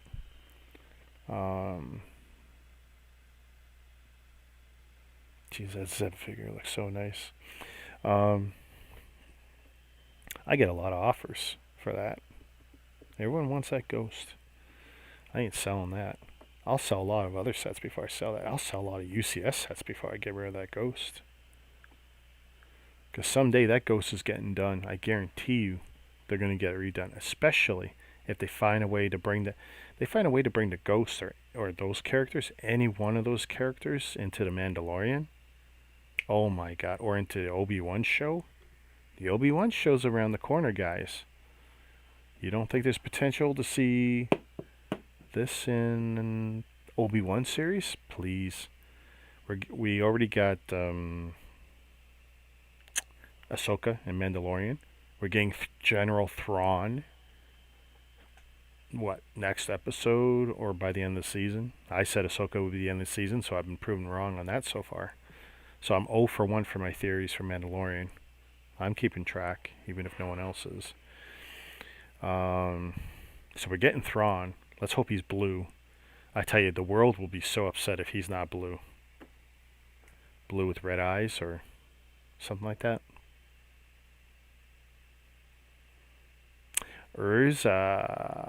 Ezra, sorry. Yeah, Ezra. Gotta be coming, right?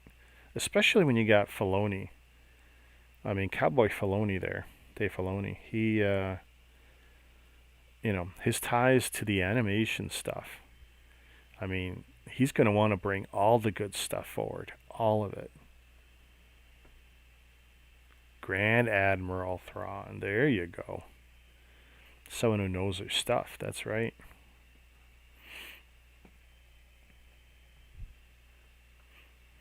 I tell you what, it's going to send some people over the edge is if they bring in a Freemaker, even in passing as a joke, in The Mandalorian or say in the Obi-Wan series. Not that anything really good has come out of the Freemakers, but if they give a passing mention to the Freemakers, or even better, bring one character forward from it, those cruddy little sets I got all of a sudden are going to really spike.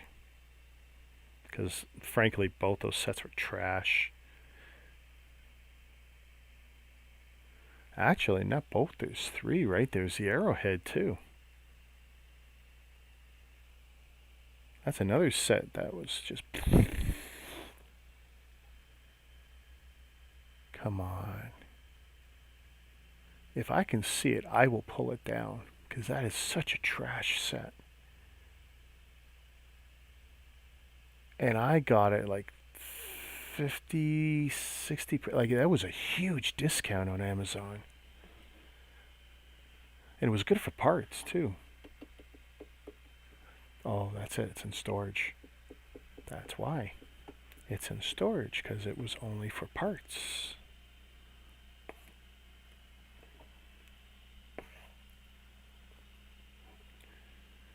I hate the fact I can't tell what these sets...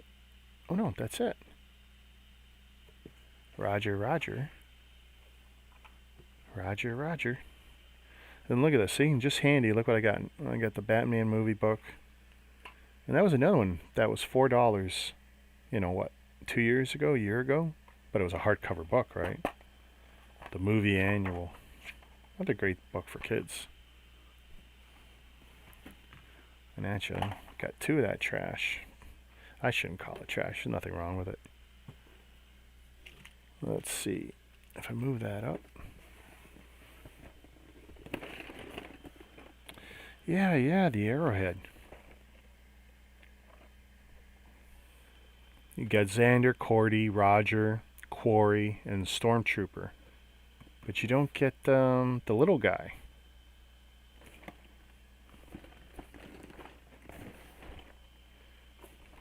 There's the back of it. Just great for parts. That was a great one for stocking up. I do have more of them. But that's my personal one.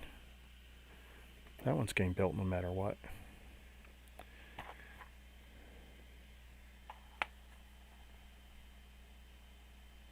Yeah, well, that's the thing, eh, Doom? Seeing this, especially after Disney killed books, comics, all that stuff when they took over, and they said, "Oh, only the 6 movies count, and any movies and TV shows and crap that we make moving forward." So even the cartoons that were already, kind of in the camp didn't count. All this stuff. So now that we're starting to see them cherry pick the good stuff and bring it in, via the Mandalorian and via Obi-Wan and whatever else they're gonna do.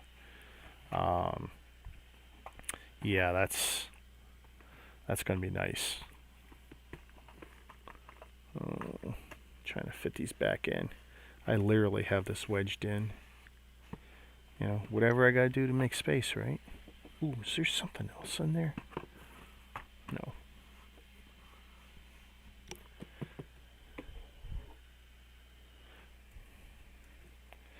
Remember when they were speculating that Rey's parents were junk collectors? I was thinking it was something to do with remake.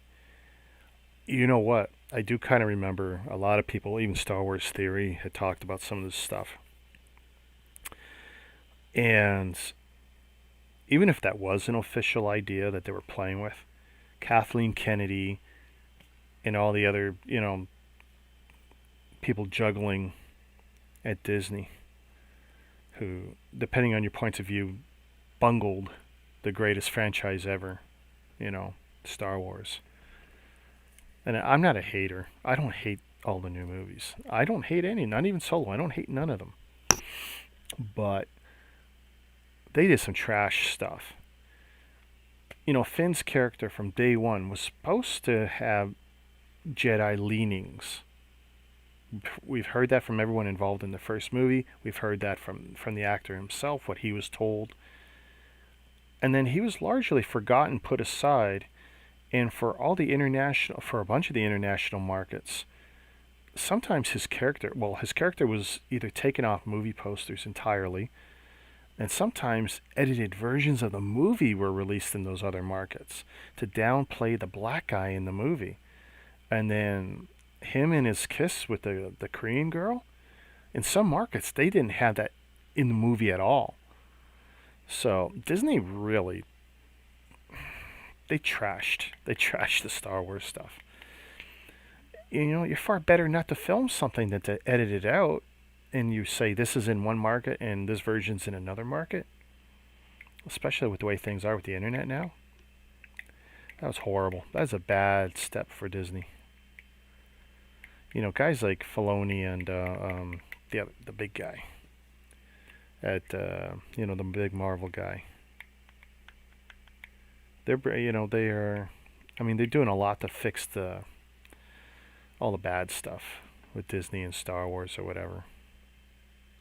But yeah, I do remember the theory about the junk collectors, and it's like, ooh, this could be so cool if there's some weird connection to the Freemakers and what they do with parts and junk and all this and stuff. And I tell you, the connection they made with Rey to Palpatine was so weak to me and so last minute thinking.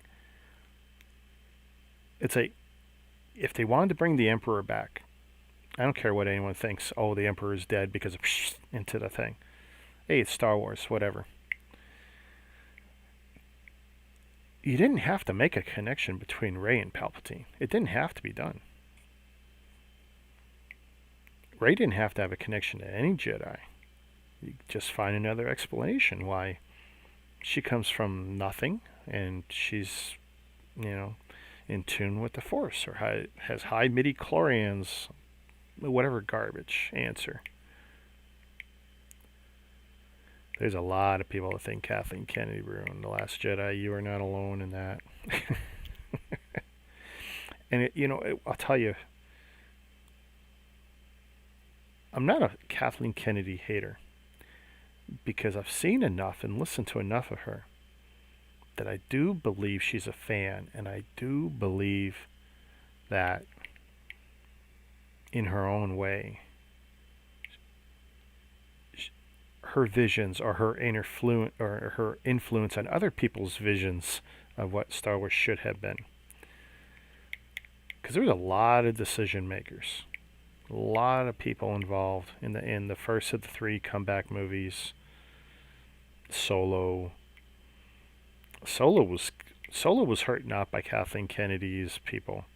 Solo was hurt by people who couldn't look at another young guy playing Han Solo. I think people would have been more accepting if it was a cartoon or if it was a de-aged Harrison Ford. And I know there's a lot of people say, oh, they could have de-aged him and used CGI for the head, and no one would have accepted it. Or, everyone hated Leia. Remember Leia? They hated a de-aged Princess Leia. Although I would have still loved it. I would have loved it. I know I would have. I would have sat there and been critical, oh, I could see that his eyes aren't real, and then I would have been like, oh my God, but it looks like a young Han Solo.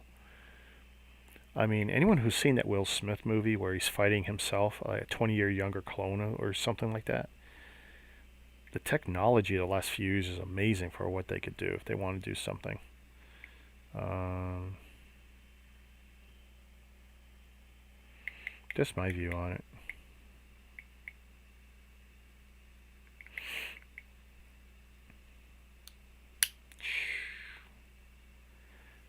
Uh,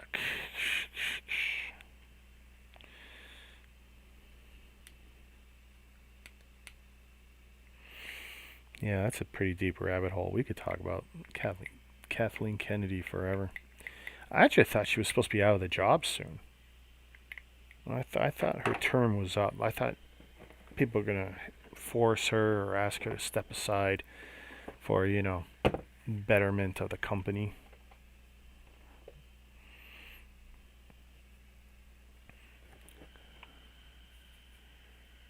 Keychain. This item is not a toy. Yeah, I tell you, you swallow that, you are done. The weight on that. uh, I would love to see someone wear that as a keychain. Because I know my keys look like trash. My daughter, she does. She used the keychains I give her though. God bless her, she does. Trying to see here. I mean, my keys. I mean, look at this. I was a tile. Is this going to show here? Look at that. That's what my tile looks like. Okay, I was original Kickstarter guy on tile, and yeah, I donated money and I got my stuff for it. And that's just the keys for years. Let's see, doing this back and forth because they hang on my front. Because I put it through my belt loop and I hang them like that. I love this thing. I never lose my keys. Never happen. Because as soon as that falls, I'm going to hear it, and it's heavy.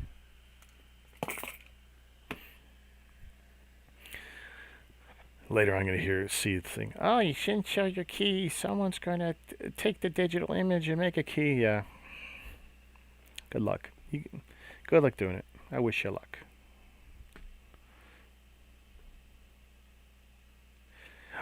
Oh my God, how cool would that be?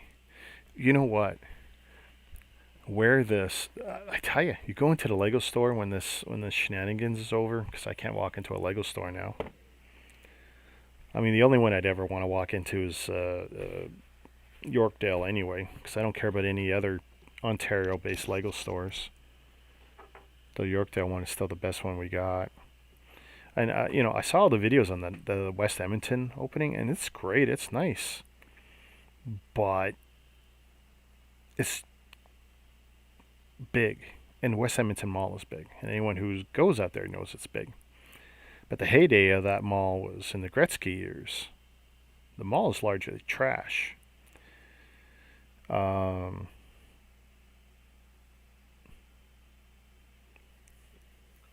The space Legos got is impressive, and that's why they've done what they've done with that space, and they got all those large sculptures.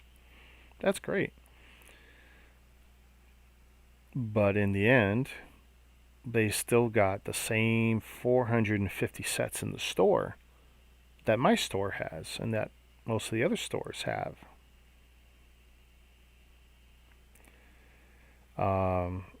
If it was an attraction center like the Vaughan Mills location, which has got that big gimmicky play maze, whatever thing they got, that's one thing.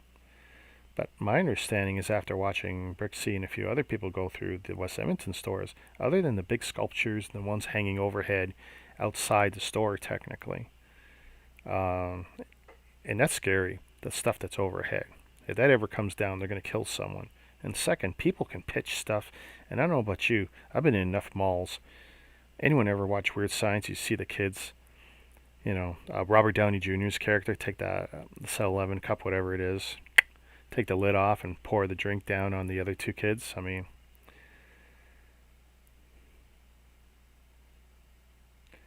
oh my God, Brixie was so shocked when he found out there was Lego in Canadian Tire. But I'll tell you something, I've never seen a Canadian Tire with a toy section, forget Lego section, with a toy section as beautiful as that store was in Edmonton.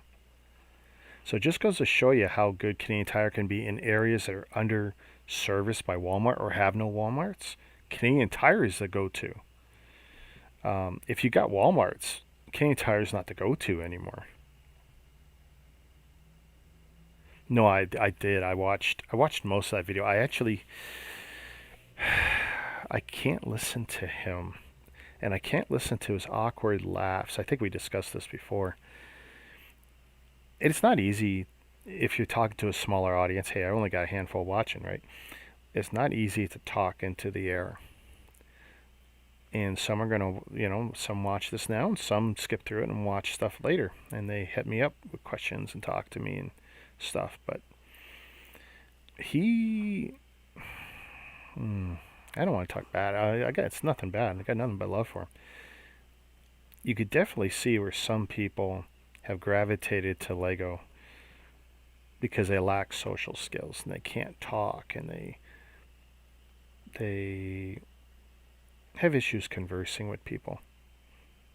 Now he's fortunate that he, like what I'm doing right now, I'm reading from a text screen and conversing with you guys, but you could really see that he has,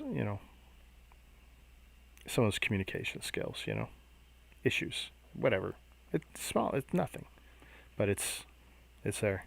That's fine. Everyone's different. I wish him the best. He's doing extremely well. Everything is firing in all cylinders. He's our Jang Bricks, for better or for worse. He's our Jang Bricks right now in Canada, and we should celebrate that. And I mean that.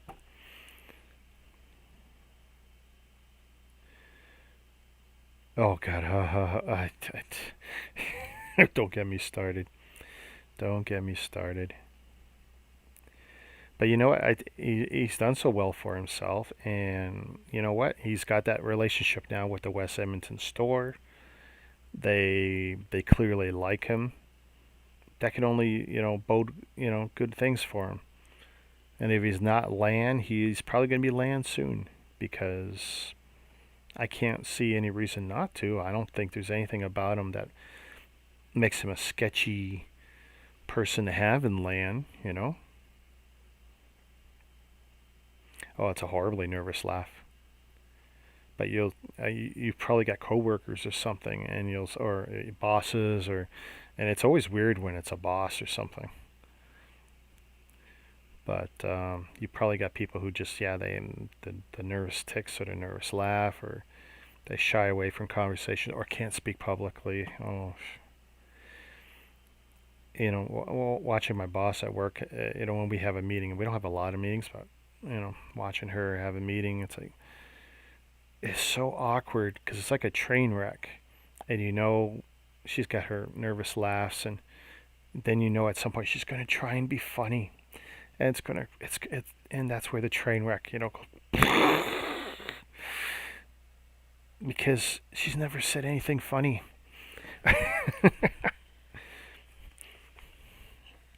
And that's not an expectation I have of people. Not everyone can be funny, nor should they be.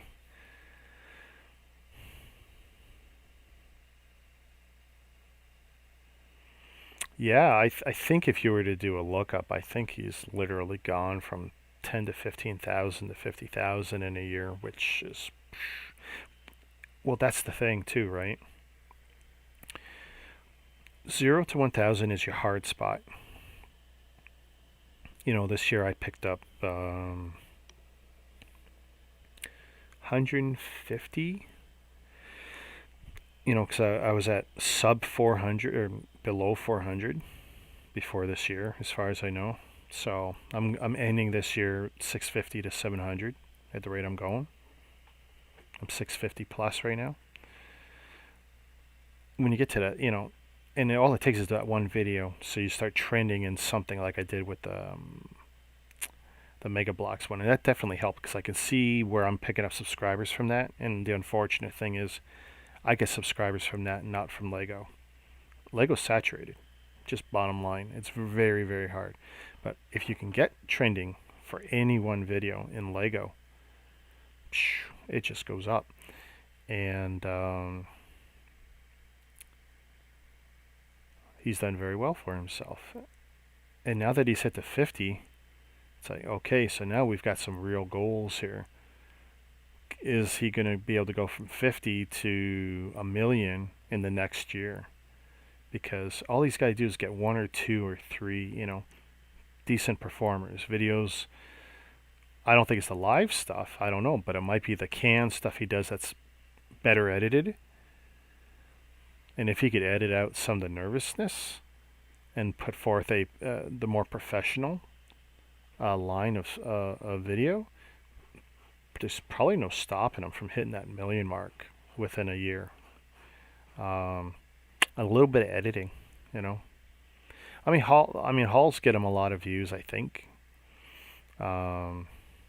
It's big numbers, right? He throws up $1,500 purchases. Well, I know everyone's gonna say, "Oh, you're rich, you're this or that." No, well, everyone says that to someone who buys a lot. Okay, whatever. Whether he's buying it with cash or credit, no one's business, and it doesn't matter. It doesn't matter if he's getting it through donations or through monetization and stuff. But there's headaches too. He's got to be so careful, just like all of us do who stream. I'm deathly afraid to have any audio from that TV play. Deathly. And first, I don't want any DCMA strikes. Second, I don't want... Someday, if I get enough subs and enough watch hours, guess what? There's going to be little coins trickling in. I don't want anyone to be able to go click, "You owe me money. That was my content," or "That was my video," or "That was my audio," or... So guess what I'm not going to do? There's going to be no music. I was very tempted, and I did all my research, and there's a couple of good options for me, but there's really going to be no music. And the few little audio bits you've heard in some of my review videos, there's going to be less and less of that, because it's just not worth the trouble. It's not worth my time putting it in, and it's not going to be worth my time pulling it out later, or trying to flatten the audio, or deleting the video. And once they strike you, it doesn't matter if you delete the video, the strike's there. You can get stuff reversed, but it's so not worth the trouble. I love the train. Wait. My train wreck sound effects? Did I have some? Yeah, I guess I did. I like my rubber ducky one when I'm shaking my sets. Quack, quack, quack, quack. I think that's great. I'm just going to continue to use the freebie sound crap out of Apple. Apple gives me consent to post that crap, and it's like, why not? I use it. I just wish they gave me more. Maybe they do on a proper Mac. Maybe I got to buy a Mac to get a better suite to play with, because that editing's done on the iPhone. I edit those videos on this. Even this, I'll take it, dump it to the phone, speed it up on the phone. I don't do any video editing on the laptop. Doesn't happen.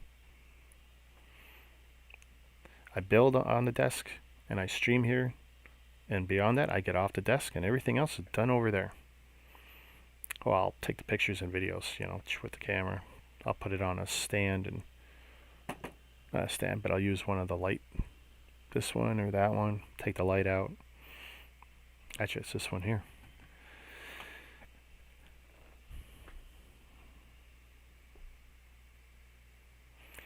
How do you manage to get me in a talk for 2.5 hours?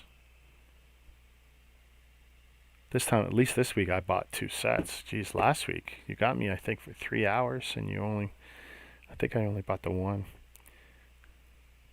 And if I should have more stuff next week. Actually, I got something really small coming next week, which would be funny if it actually shows up. And when I mean small, I mean small like that. It could all fit in that box, probably, if I took the stuffing out of that box.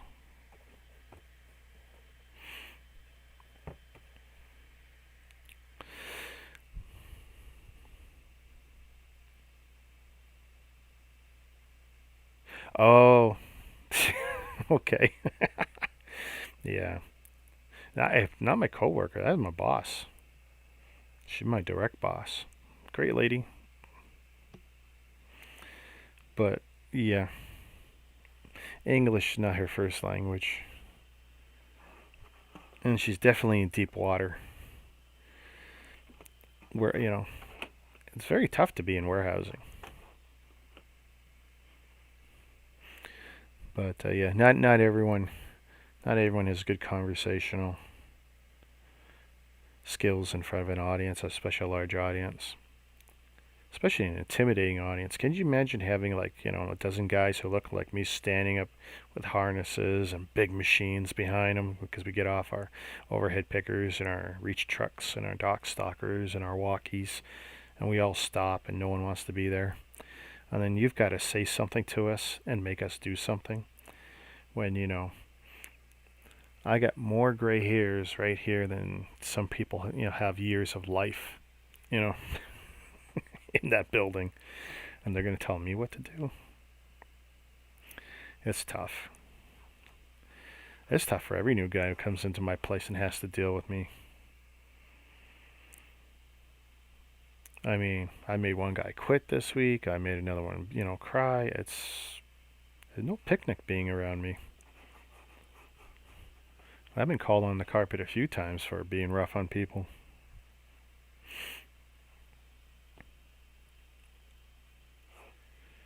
I tell you, man, that Dickens set looks so good.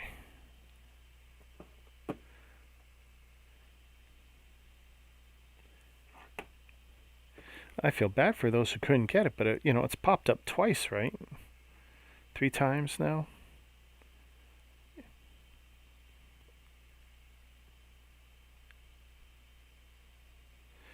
And that teal brick. Oh my god. What a disappointment. Lego, why would you do this in this color? Why? Do you have so much of this color that you wanted to use it up with this? You know what this is? This is because of dots. You know that, right? It's because of Lego dots and being them. I think it's a failure based on nothing. Based on nothing. But I think dots is a failure because I think most attempts Lego's done to try and attract girls to Lego has failed.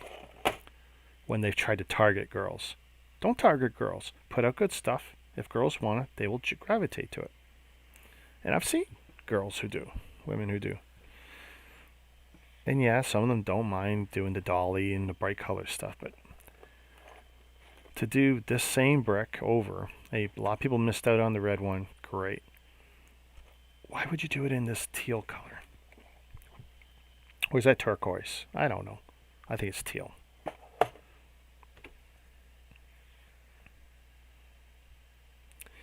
Oh, I tell you, me and my boss, we're rough on each other. I call her Dragon Lady. She calls herself the B word sometimes, and it's like, no, you're not. You're just the Dragon Lady. And the first time I had said that to her, she goes, excuse me? I go, oh, get off it. Come on. You know you're the Dragon Lady. And it's not just because of, what part of the world her culture's from. Go, you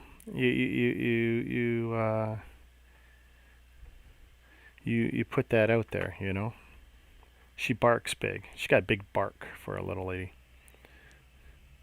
Which probably is the reason I like her. Because it's not easy to be a woman in that environment at all. Because I know for a lot of my female coworkers, it's horrible for them. They don't get the respect they deserve at all. Oh, your boss was all over you, eh? What, because of the COVID changes, or just got to gear up for Black Friday and Christmas season? Because we're all getting that talk. Oh, we got to pull up our socks and doing this and that, and you guys have been doing great, and we got to make all these, all these thresholds, and we got incentives and this and that. And oh my God, they were throwing so much money at us just to show up for work. And then if we come in on extra hours, there's money, and oh my God. And in this case, we got building thresholds. My building versus the other one. Oh, it's all in good fun. Well, that's good. Most of my bosses figure out quick that me and a few of my buddies, you better just get along with us, because you can only push so hard, and then we either push back or we take our ball and go home, which sucks. And in a lot of places, people would actually fire my ass and fire my buddies' asses too. I tell you though, teasing and that's gotten a lot harder with the masks. Everyone's a lot more sensitive now because everyone's, I guess, a lot more agitated and worried. And actually, I'll tell you, for the first time, uh,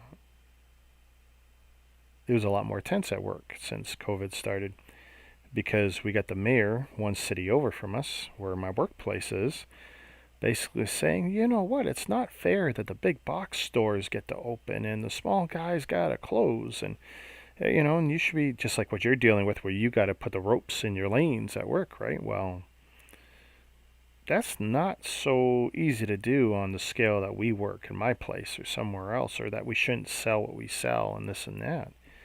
So we got the mayor one city over basically saying, well, maybe you shouldn't be selling it, and maybe you should be barricading your stores and this and that. And it's like, oh God, and she doesn't understand that, my company is working hand in hand with the government over her head, and she should keep her trap shut. Especially when the citizens in her city are benefiting from the work that me and my company do.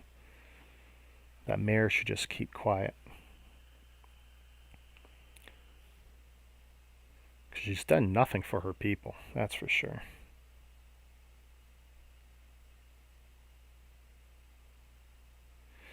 Yeah, well, this is getting to a point now where it's just, oh, look, I just got to notice that Beyond the Brick is starting their 24-hour, or they're not starting, this is part 2 of a 24-hour charity live stream. Oh, I've been so tempted. I need to clear issues up before I do that, though. And I got to make sure I have the extra days. I have no doubt I could do it. Just sitting, that's the hard part. If I get rid of this desk and I could switch to the rising desk that I want to get, that'd make all the difference. I can switch my positions and save my back. So let's get this pop-up out of the way, though. Boom. But it's definitely gotten so sensitive at work. And I know I've been more sensitive too. This has not been a good week for me. I've taken off a lot of people's heads. This one guy, he blocked me. He blocked four directions at this one intersection to do a lift, and then to do a drop, and then to move a skid he had already had in front of him because he was picking. So he's adding to an existing skid. And I'm just sitting there waiting. And I tell you, I was on my last nerve. And this kid, he's a kid. I chewed him out afterwards. He goes, oh, go around. I said, I can't. Because the next thing I'm picking is right there, buddy. Like literally right there. He goes, okay, you'll have to wait. I go, yeah, I got no problem waiting. Because if anyone were to come to me on the productivity, first thing I'm going to do is mention you and your truck number. Because, of course, no one knows your name. And he didn't take too kindly to that. And he goes, well, what should I have done? And he said, smart ass or whatever. And I said, well, if you were going to do a lift over the tunnel, put your skid under the tunnel. And then at the very first opportunity when it was safe, then I'd be able to pass you. But because you did what you did, where you put your skid in the middle of our lane, and then you did a perpendicular lift, you've completely blocked everyone for 3 minutes in both directions at a critical intersection, critical junction. And he had no comeback for that. And I was making comments about the guy who trained, and he goes, well, no one ever told me that, this and that. And my trainer said, you know what? I don't know if I believe you, but I actually trained your trainer 6 years ago. Some of these guys don't understand how long I've been in the company. I said, I trained your trainer 6 years ago, and I know that she knew. So I don't know how you don't know, but now I'm telling you. Now, if you don't like everything I've just said to you, you know where the boss is. 22 lanes that way. because of where we were in the warehouse. You absolutely go tell her everything I just said to you that you think, if any of it was offensive or wrong or whatever. And then you tell her what I just told you you did wrong. And then you come back to me and you tell me what she says to you. Guess who didn't go have a talk with the boss? Because even if the way I handled it was rough, and I don't pull my punches with these kids. This is a man's play. It's okay. That sounds sexist, but whatever. This is tough work. We don't need no wussies. And if you got an attitude like I do, you take your ball and go home. Don't slow down anyone. So until I get called on the carpet, too bad. But yeah, I'm not a huggy, feely kind of guy. It's like I chewed out one of my ops support people when she literally lifted 5% of my productivity during a particular hour. It was only 5%. And it's not like anyone puts a gun to my head for productivity because my numbers are great. I never look at them. Never had to. No one ever calls me on it because I can't, because my numbers are good. And I'm given very specific routines I got to do because my numbers are good. And, I discovered a problem after, a few minutes of an issue. I said, I got a solution for it. Rewave the stuff that we were going to zero out. I'll go get it. So I did all this work, and I solved the problems for the company. Big bucks. I come back. And then in the system, she committed half of it on her own. And she said, oh, just get someone else to print it. It's like, wait. I did all the work. I found the missing product. I picked it physically. I have it on my machine literally right now. I got my gun, I got my printer, I got everything. Why am I not picking it? Why did you just confirm it? And I got loud in front of 3 bosses, and including a visiting regional boss. And they weren't happy, but in the end, it was like, we just had a meeting about productivity, how we need to get the numbers up so that everything's good over Black Friday and Christmas and everything. And this one right here, who I've known for 14 and a half years in the company, just literally stole productivity from me, and I did all the work. But of course I did it in my very loud, boisterous, bullyish way. And in the end, they chastised her, and they asked me to please speak with a slightly better tone and this and that. I go, oh no, we're friends. I've known her forever. The thing is, she's done this plenty of times. And that was what really got the boss steamed. Like, oh, really? So yeah, that was the result of a coach back for her. Because no matter what she says, she's doing it outside the process. We have SOPs, standard operating procedures, that we have to do. She circumvented it, and technically, whether she intended to or not, took credit for my work. So that's 2 no-nos. She got called on the carpet for that. So we'll see if she pulls that stunt again. Whether it was intentional or not. I mean, and most people wouldn't care. I do, though. I take pride in my work.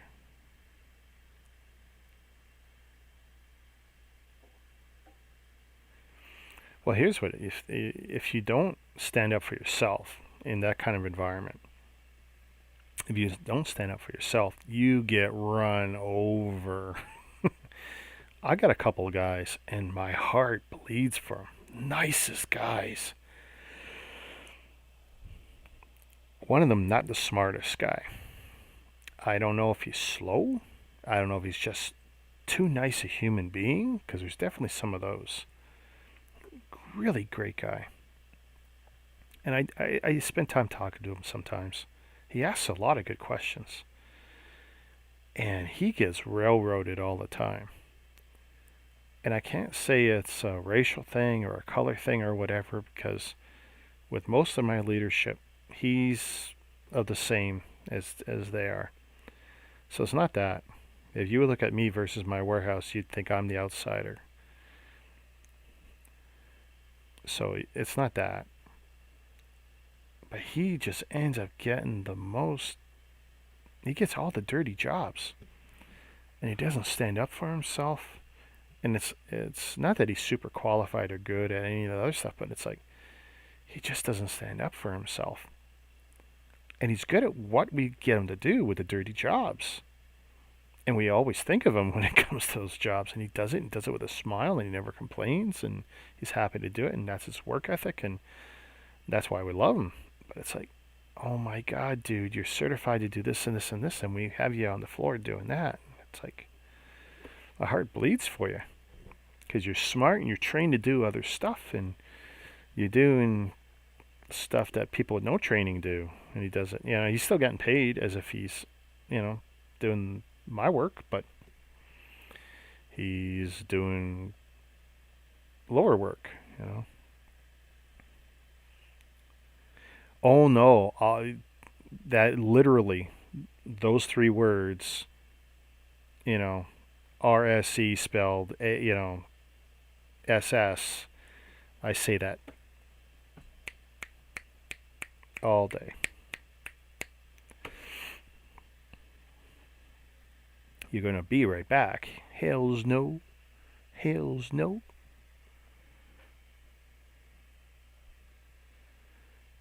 But yeah, I'll tell you. And actually, when you're back, I'll say, tell me when you're back. See, if we had audio on your end, then once we hear the with the water, then we know you're back.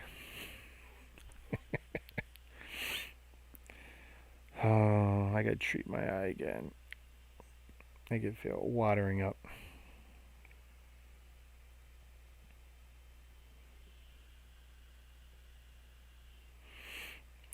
When me and my daughter were out, we thought of something funny.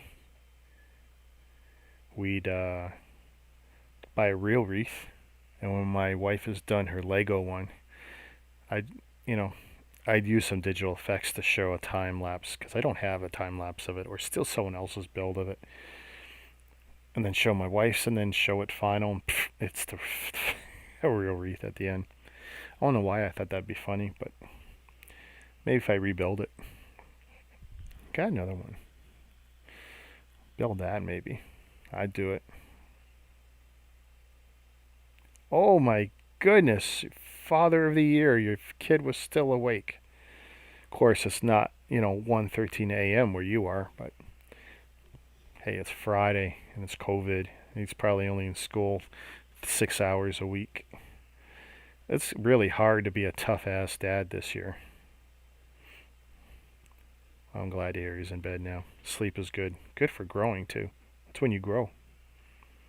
Kids who lack sleep, bad. They should be sleeping a lot. That's how you grow the giants.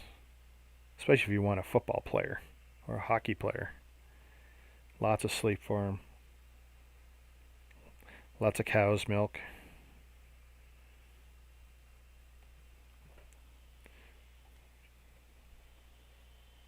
Oh, I was saying before you disappeared, what you wrote there with the hey dumb arse, trust me, it is far, far worse. And one of my threats that I make to people is, you are so lucky that I'm not in a position of authority like I was 5 years ago over you guys. Basically I am and I'm not. I don't have the position of authority, but I do, because the bosses respect me enough to listen. And basically to suck up everything I'm throwing their way. But all the time I'm making that threat to people. And the best part is, because I'm a safety guy, I can throw that at them, and I stop them all the time with that. Our kids are still... Oh, really? Schools and daycares are still in code orange. Colors don't mean nothing to me, man. We just went back to a stupid color system here, and it's ridiculous. I think we're code red or whatever the garbage is, and it's depending on where you are. I tell you what's interesting is the Maritimes. So you had the Fort Province bubble, which, worked well for them. Seemed to work really well for a long time. And then the two islands, pulled away. Now, of course, they could only do that for a short period of time. They're islands. But they separated. And then now you have New Brunswick, who's having their own little mini crisis. I don't know, 10 people, 12 people, whatever. But for New Brunswick and the handful of good hospitals they got, that's a crisis. So now they're turning off the bubble or turning on their whatever it is. They're saying, we want nothing to do with the other Maritimes. So now you got the one province, which is New Brunswick, and everyone else around them, Newfoundland, PEI, and Nova Scotia, somewhere down here. Now everyone's separated, and this is what I was afraid of. Everyone's literally starting to close in, bring their borders in, and say, you ain't coming across unless you're important or you're commercial. It's like, we can get to a point where no one's going to be able to go anywhere. And I don't want to see that inside a province, much less at the provincial border, but I'm getting it. I get it. Everyone's scared and they can't deal with crap, but well, you're lucky that all your schools and stuff, and I know in some areas here, so we've turned off exams. There won't be any exams for the kids. In some areas, we're considering giving them an extra long Christmas break. I mean, the schooling is so piss poor right now. My daughter's grades came in and she got like 99 in English. It's like, yeah, sweet. I love the fact she got 99 in English, and she's a smart kid. But not with the garbage education we're getting this year for these kids. A 99 this year in Ontario is not the same as a 99 even last year or 10 years ago. It's just not. We're really doing a disservice. I still say we should shut it all down. And I know no one wants to hear that their kids are going to lose a year of school, but whatever. Either let them go to school or close it all down. This wishy-washy, half-assy thing we're doing is just a joke. Hey, Ray Arts, welcome to the stream. You're over 2.5 hours late. If I promoted the stream ahead of time, that would make sense. Or if I locked in a time ahead of time. Oh, and you're new here. Awesome. Hey. Oh, we were just chatting, and I was showing off a bunch of sets I got, and all of this was from last week's 2X VIP deal. So I really cleaned up getting all 3 of those. This was an Amazon deal, 25 bucks off, 20 something like that. That was a dollar store deal, $4. Get the figure. It's unique to 4 of these books, but apparently it's different than anything else they release. Even though it's Tartan Batman, and I thought we had a Tartan Batman, but presumably this is a different print. We'll see if I'm wrong about that. But welcome to the stream. For however long it lasts, which is incredible that it's lasted almost 3 hours of me yapping.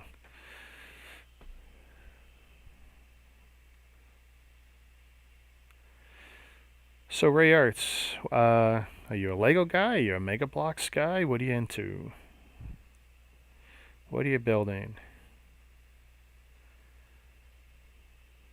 There'll be a small lag of 20 to 30 seconds between me talking and me seeing a response from you, assuming you're hanging around.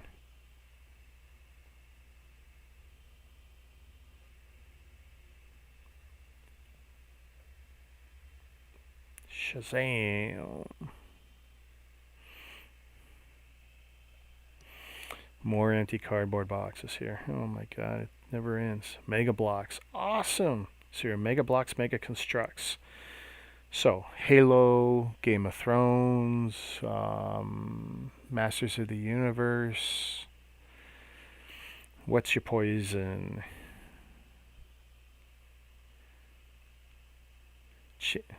Halo, yes. So have you seen any of my Halo videos? Or I got a fair bit of them.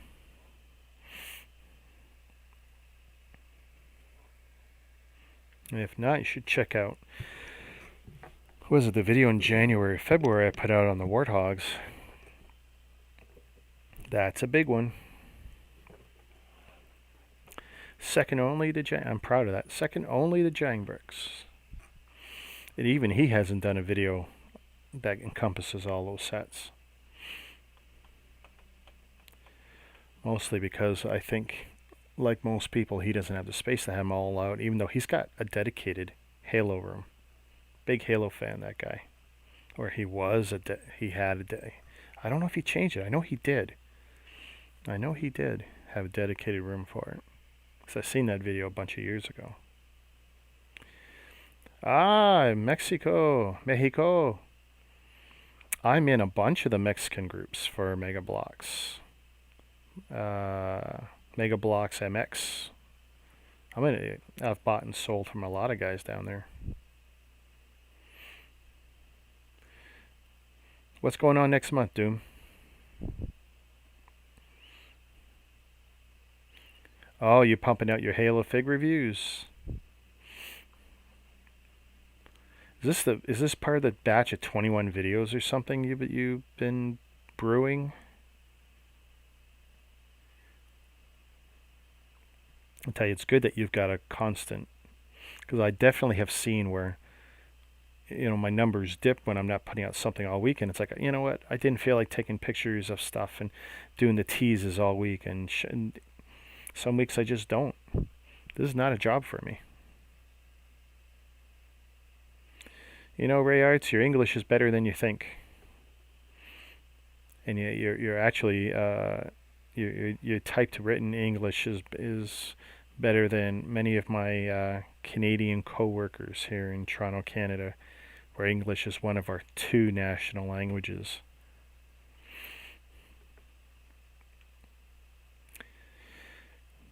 Doom's response, just a holiday calendar. Nice.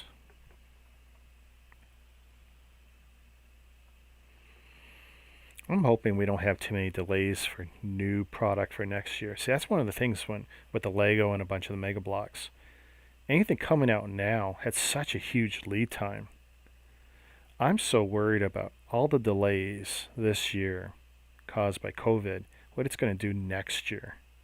There's so many people who are panic shopping for Lego and other toys now because they were told, oh, the Mexico warehouse is, because production was stopped so much, so we get whatever's in the stores now is all they're going to get. There's a lot of BS to that, but we'll see. Lego's great at stockpiling before launches. I know people say, oh, there's never enough. Yeah, it's a point of view what's never enough. Lego's like Apple. Big launch, X number of product ready on day one, and then they hit the ground running for the next 3 months. But yeah, Ray Arts, don't worry too much about your language. You're doing fine, buddy. Just watch some American TV.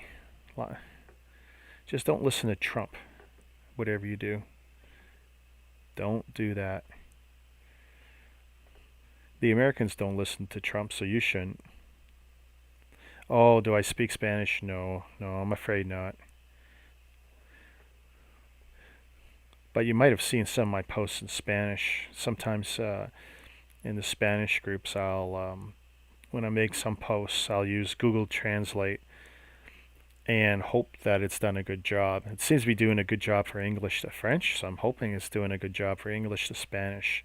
But I've noticed I've gotten some fairly good responses when I post what I want to say in Spanish as opposed to posting in English and then you guys read it translated later by, I guess it'd be Facebook. If I use Google Translate to do that ahead of time and post it straight up, it's like, I get a lot more people. And there's a lot of Spanish Mega Bloks interest groups. So when I want to do, posts for a Call of Duty or Halo stuff, I always try and make sure I get some links out into the Spanish groups, which sometimes I always have a few people who call me Dirty Gringo and other stuff or Rich Gringo. It's like, yeah, whatever. But you guys seem to get a lot of access to mega blocks and mega construction. I've seen some pictures of stores in Mexico and Guadalajara and some other places where like it's like a time zone thing, time warp where you've got 2, 3, 4 years of product still on the shelf. I should actually post more in Spanish. The only problem is every time for me to communicate, I gotta translate. That's all. God bless the technology.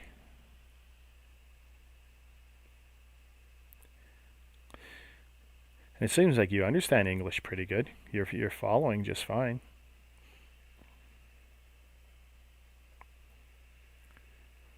I know a lot of people who learn English just by watching American TV.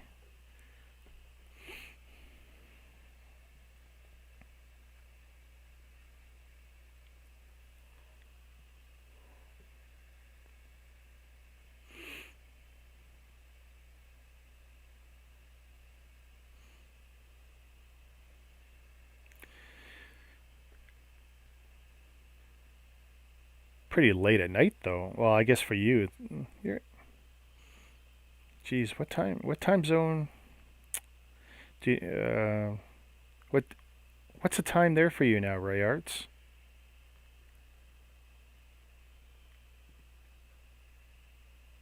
'Cause you're probably 2 or 3 time zones earlier. Because you'd be down that same. You'd be down. You'd be in the BC coast time zone. Ah, yeah, I know.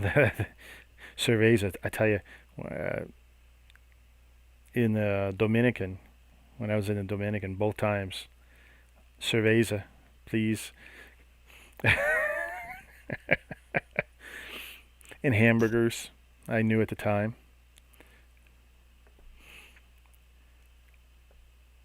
Lots of cerveza. Corona. Actually, that one's probably disappearing fast. I imagine it's getting really hard to get a bottle of Corona, huh? Oh my goodness. And I probably like the Corona better than the Cerveza. Can't say I'm the biggest beer drinker. Never was. Never was. And I don't miss it. Don't miss it. Silly expensive habit.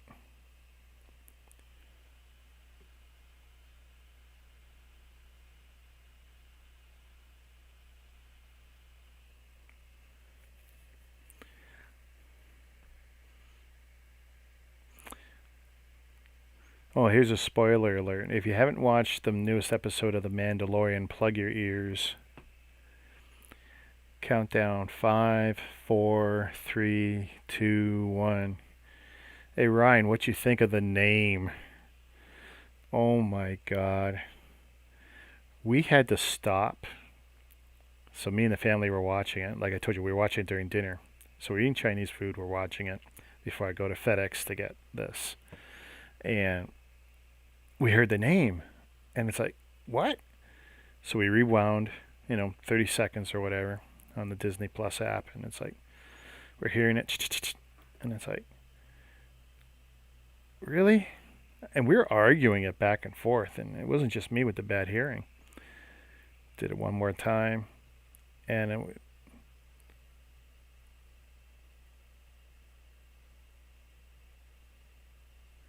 now, see, I couldn't tell you what you just said, Ray Arts.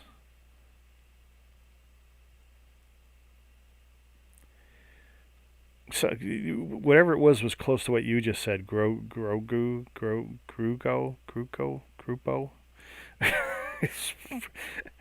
And you know what? And as soon as they said it, I said, nope, I ain't saying it. Nope. He's either Baby Yoda or the child. I'll accept the child. Because, Mando calls him the child. They should have called him Gringo. Then all of our Spanish friends would love it. Which is funny because Mando is, Pedro Pascali? It'd be funny if he called Yoda Gringo. Oh my god.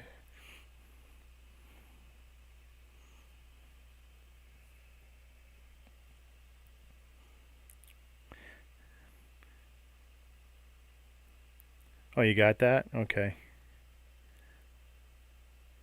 Yeah, I know I'll end up watching it again tomorrow. I do tend to watch the episodes twice. But yeah, Ray Arts, we're just talking about the most recent episode of The Mandalorian on the Disney Plus service. Season 2, Episode 5, or whatever they want to call the fifth episode, was on the one with Ahsoka Tano?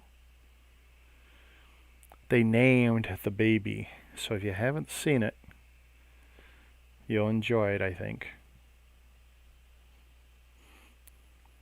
But we had to, me and my family had to keep watching it and listen to it over and over so we can get the name of what they're going to call Baby Yoda.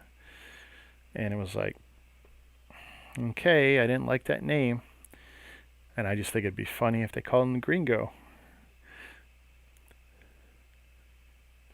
Actually, maybe Green Go. That would be interesting. Instead of Gringo, Green Go for his color. I expect there would be plenty of memes online with his name or something. And I don't know what people would expect his name to be. I mean, is there a name that anyone would like?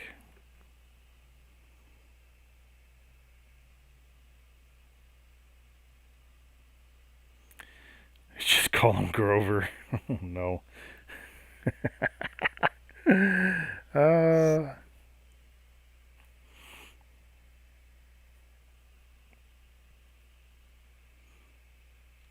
well, now that Lego has done Sesame Street, I think it's time we get a UCS Big Bird or a UCS Grover. You know, I haven't checked, but the newest version of the Lego software, the Design Studio, whatever they call their stuff, Lego Digital Designer, I think it's got sculpture support. You know, the Bricklink one has mosaic support, which I played with. You throw in a photo and it'll make a mosaic for you, tell you what it will cost for the parts, and potentially you could, spew out your list and order them on Bricklink. But Lego Digital Designer, the one that they always had for all these years, theirs is supposed to have, or will have, the sculpture support. If you can import a 3D image, it'll spew out, a very clunky looking statue sculpture thing that's primarily made of the thicker bricks, right? And then you go and tweak the design, and then, you make your own Statue of Liberty or whatever you want out of bricks. I haven't checked that out. I should see how that works.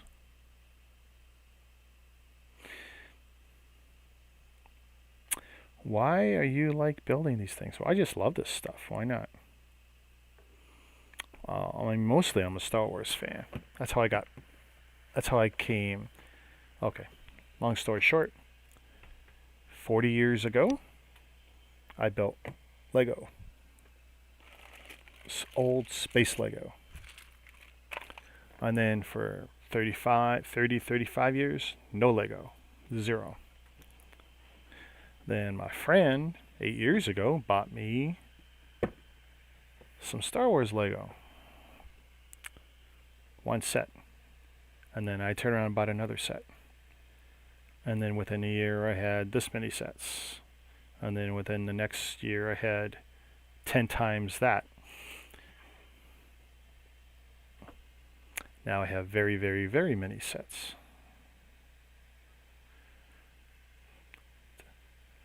Watch. How can I do this? I'm going to post something into the chat. Actually, I'll do it from here. This way it won't affect the computer. Watch this, my Mexican friend. Well, actually, that's a bad way to do it. If I do it from here, and if I do, I'm going to post my snups. He's going to freak out when he sees this. So if I go here, copy. Now let me find my stream. You're on YouTube, so that's good. No thanks. This should let me post it right in.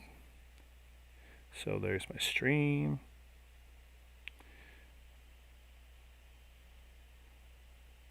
And I haven't seen my, there we go. So that's me.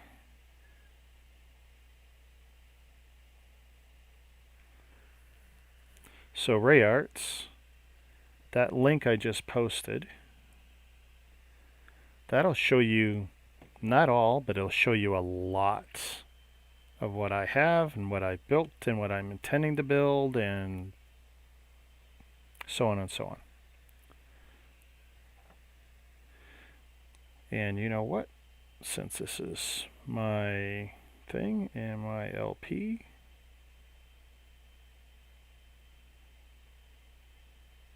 oh, it doesn't let me post that much? Oh no. Where do I buy from? Is that what you're asking? Friends, Walmart, Amazon, Lego, Spanish people in Mexico, American people in America, English speaking people in the UK, Turkish people in Turkey. I buy from all around the world. Chinese people, especially Chinese people in China. Hola. Sorry, I dropped the H. That was a typo. I did know that.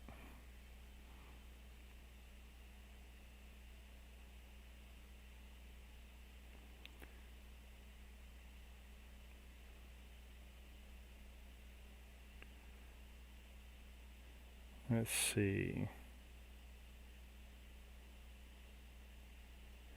So, from there,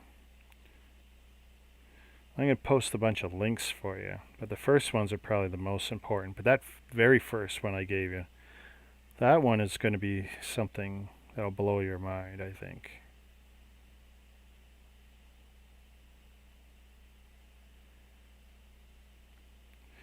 I need to find a better way to post all these links. It won't let me post the. It's funny. This is my stream, my channel, and it won't let me post all of them. So let's post those. Lots of links there.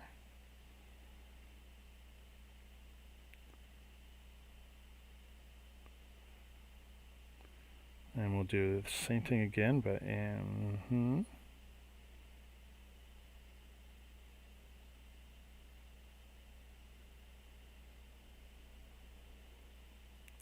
let's see this, post the rest. Oh, well, I hope you catch those links before you go. There. Look at that, I'm spamming my own channel. That's hilarious. Well, if anyone can do it, I can do it. I think that's fair.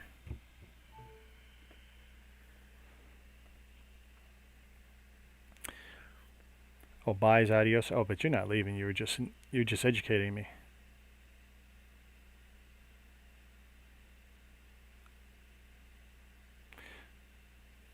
Como te llamas? What is your name? Oh my goodness. Hope I got that right.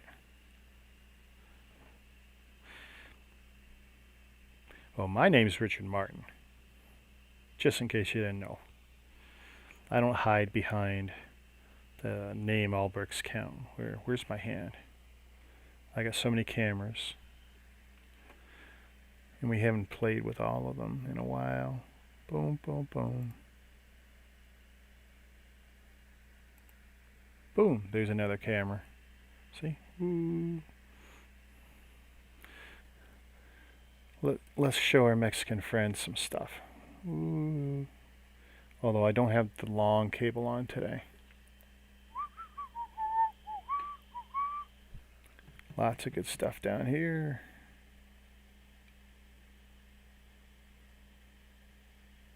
I can never get the orientation right. It feels weird.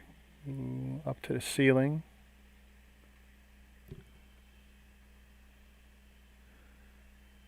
And so, Halo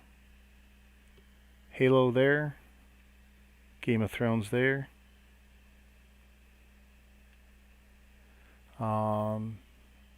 Let's see. Oh, there we go. A little bit more room. Yeah, Halo, Game of Thrones. That's all Mega Blocks up there. Masters of the Universe, and then up there, mostly Star Wars up there. Um, battle packs. Battle packs for Star Wars. South Park. Mostly gift with purchases. Mostly Star Wars. And when we get over here, mostly Lego ideas. And say a bunch of other crap.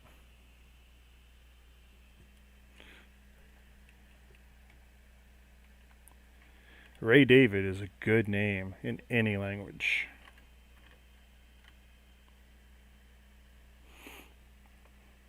Let's turn that camera off only because it annoys me. Yeah, and that's just that stuff. That's just what's right here.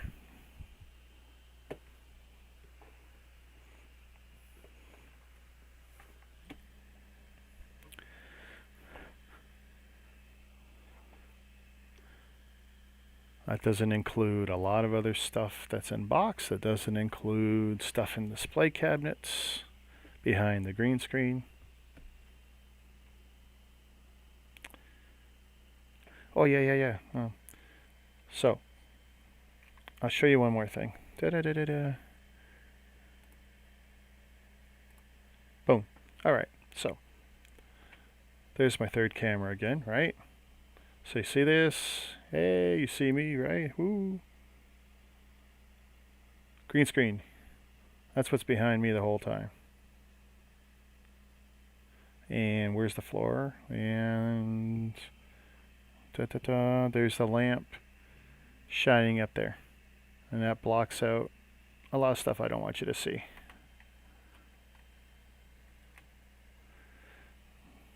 Now you can see a little bit of the magic.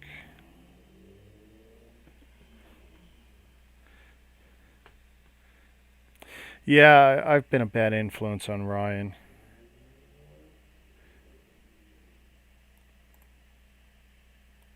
Ryan's done a good job of catching up.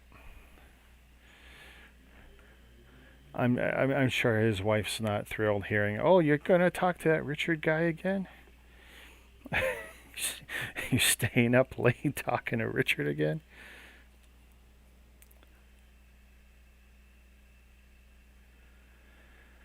Oh my God, I tell you, and Brad's posts lately, oof,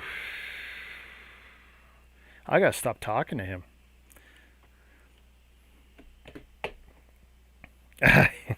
Well, he doesn't take your money. He takes your money in exchange for goods and services. So it's an equitable exchange. Still tempted to get the ancient falcon from him or somebody. It's so hideous and ugly. It's so ugly.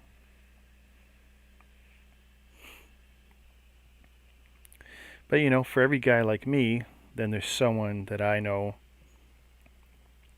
whose personal collection, not the stuff they're selling, because everything I just showed you, that's me. That's stuff that's staying here. That's for me. 99% of it. There's only one or two duplicates here. Duplicates I have elsewhere. That's different, and I don't show that off, just because people get pissed off when they see it.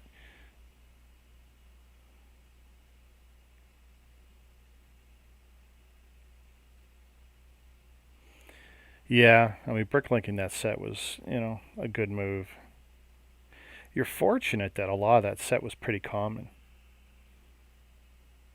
Keeps the cost down. Some sets have so many unique parts, right? For every lot you add or every style of piece, it's like, well, that's one other thing. It's like, I like to see someone to do a comparative list where you take a set, tell us how many unique bits are in there, not the total, but how many unique bits, right? Does this have 300 unique bits? Does this one have 50 unique bits? Or does this have actually more unique bits? Because if this has more unique bits than this, in some ways this can be very expensive to bricklink piece by piece because a lot of guys aren't going to have the library of parts, right? That's why you want to be ordering from, honestly, the biggest stores. The biggest stores generally even if the prices are higher, it can make it cheaper for you because you're only ordering from one store. That's one shipping, you know?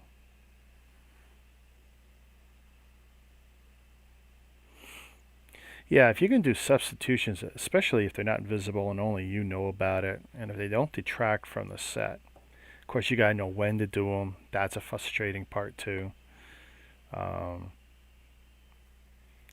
there's a couple. I don't know if the videos are still on. They must still be on YouTube. I don't see any reason for them not to be. But people who bricklinked the original Millennium Falcon UCS set. And of course, there's a bunch of parts that are crazy expensive, the tubes and the masts and all that stuff. But there's so many possible substitutions for pieces you don't see in the final build, externally anyway. And in the case of the original UCS Falcon, it wasn't a showcase where you open up some parts to show off the inside. So there was a lot of potential substitutions you can make that could knock 200 to 400 off like that. If you didn't mind about color, and if you didn't mind going used on some parts, you know, if you can't see it, what's the problem? Okay, so your question is, which do I like more of the Legos? What's my favorite Legos? Well, Star Wars is the theme I like, but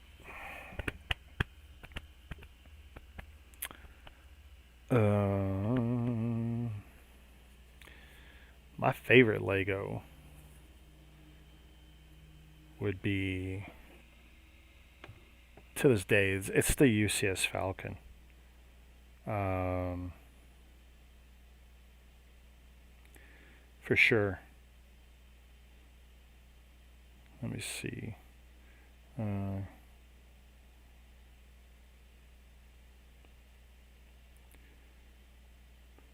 wonder if this will show me my link. Show me my link.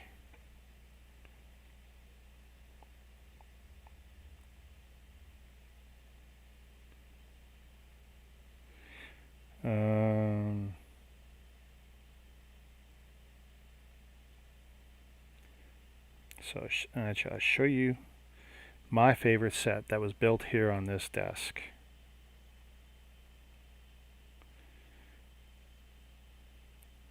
Just because I do like to show off.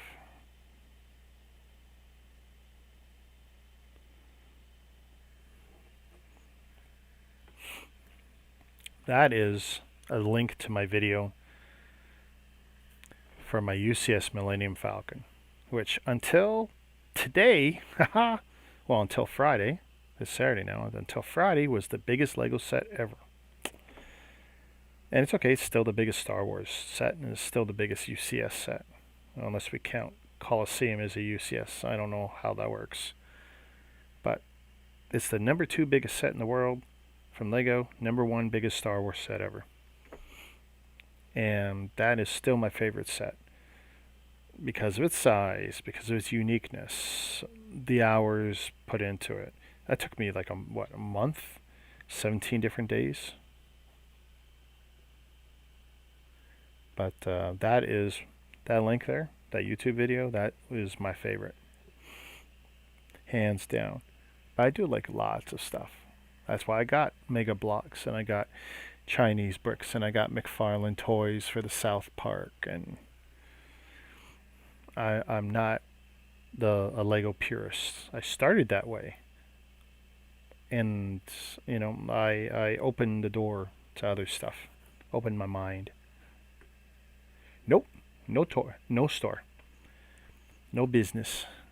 No dineros. I just like to build. I buy, I build. But I don't build as much as I buy, unfortunately. That's why they grow and grow and grow. I should have a store. I absolutely should. Actually, I have a group on Facebook full of stores. Maybe I want to say 300 to 400 stores are in it.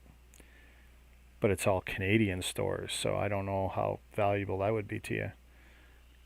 Bricklink Lego Stores of Canada on Facebook. And I want to say we have over 650-ish members, maybe. I don't know if that's right or wrong. I don't think I'm lying. If I go to Facebook,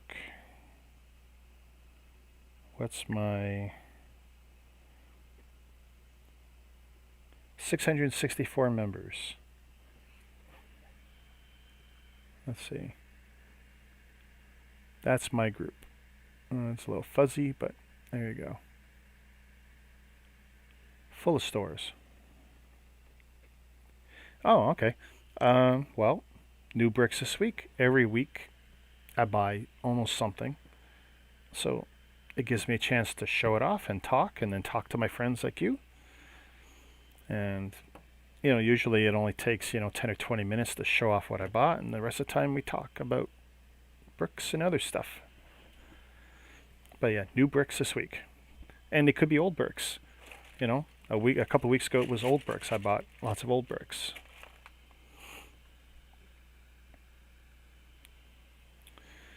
I mean, last week I even showed off, masks. Ooh.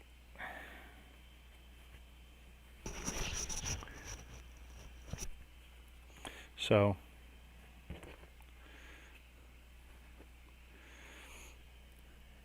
but it's the one time I can stop and talk. Yeah, I think that's the first official kick out in the group. Yeah, oh, you absolutely can, and I'll tell you what. So, it's a Canadian group, but anyone can go in there. Now, in that group, you cannot sell. You can buy, though. And they're all Bricklink stores, and you can either go to their Bricklink or you can buy from them on Facebook. That's between you and them. And I have, and Ryan, who you're talking to here, a Brick Maniac, he's also, he helps run these groups.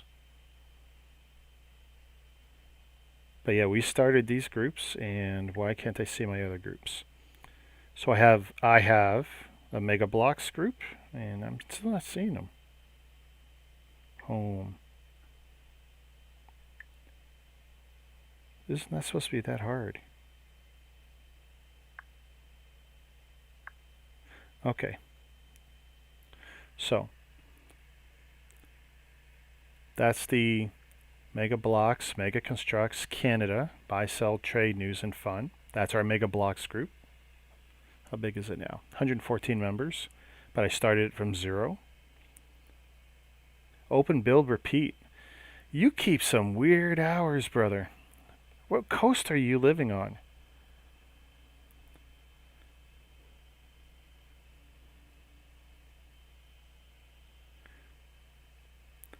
And you do like to drop in at the tail end of a conversation. We've been entertaining my new Mexican friend, Ray Arts, here. Trying to get him in all my Facebook groups at this point. And then this is another one. Lego Club Canada. That's another group. Actually, I took that one over.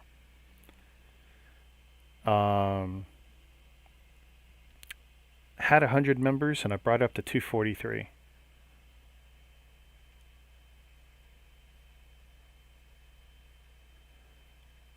Oh my, and look at this. And see, Doom can't leave well enough alone. He's got to show off the multiple accounts too.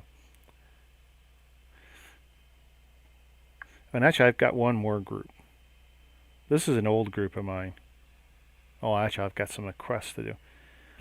I'm a big, that's not going to be too clear, but Pokemon Go Canada. What am I at? Oh, I'm close to 500 members. That's grown a lot too. And that's my network. I either started those groups or I took over. Actually, only one I took over. Everything else I started.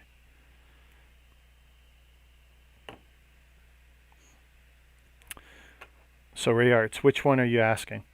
We've got the Bricklink group, Bricklink Lego Stores of Canada. That's one group. We have, actually, I tell you what we can do. Ah, you're bouncing back and forth.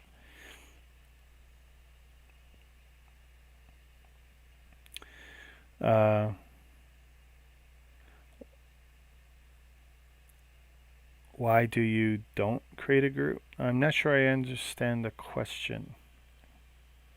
I've created many groups now. I've even created a few groups I'm not even in anymore. But that's a story for another day.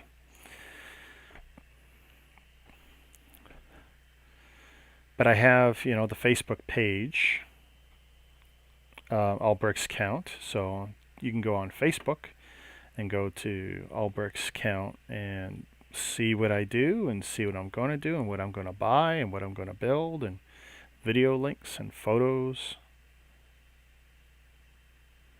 Yeah, well, we got the Mega Constructs group, so you can go to our Mega Blocks Mega Constructs Canada group. There's also the awesome Mega domain you can check out too for your Mega Blocks interest. Doom could actually throw you a link to the domain. I'm sure he's got that handier than I do. I'm not sure if you can post it straight into the group. But yeah, if you like the Mega stuff here, I can make it easy for you. So if we step back and if I go to first this one, and what's the easiest way to share this one? I'm doing it on mobile, of course. Share. Copy link. Okay, so if I do this now, back to YouTube. So here's a link. So that's our Canadian Mega Blocks group, which I think you're going to love. And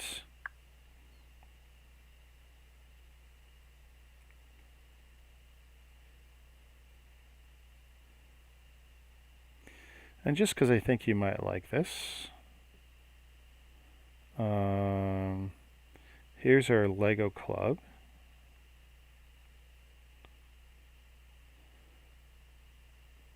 Oh, trigger jumping in and out through the apps.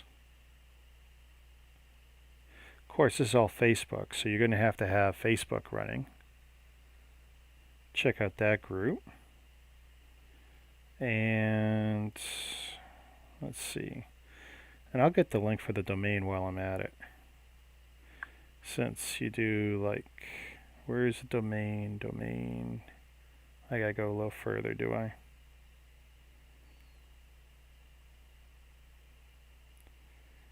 Oh, do I gotta search this? Well, it's not a group I manage, but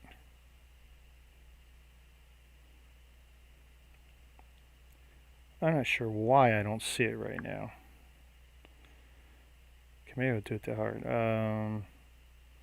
Mega.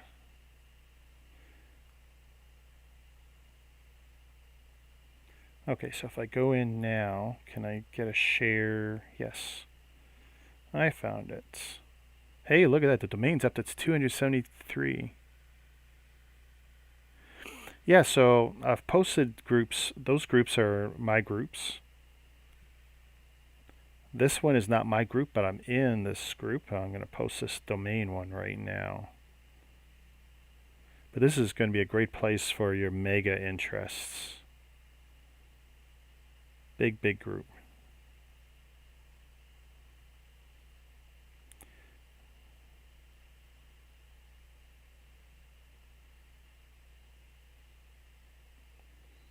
There. I think you'll like that group too. It is heavy on English, but yeah, for me it's almost it's 1:59, so it's 2 a.m.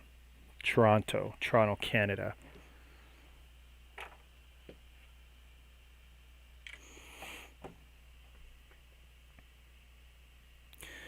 You know what, Doom? I think the problem is that unless people are moderators or whatever, or a bot in my channel, they can't post links probably. It's probably a YouTube thing, which is why, I was getting that done. Oh, don't worry about it. Thanks for hanging around, coming by. We gotta get you to come in a little earlier, though. Even if you just listen, drop in and just run it in the background. But yeah, you have a good night. Open, build, repeat. And Ray, if you want to watch a lot of interesting brick videos, look up Open, Build, Repeat on YouTube. You could probably click on his name in the channel and probably, follow the dots and get there. But Open, Build, Repeat and his twin has some very interesting videos. In fact, I think his twin has better videos than he does.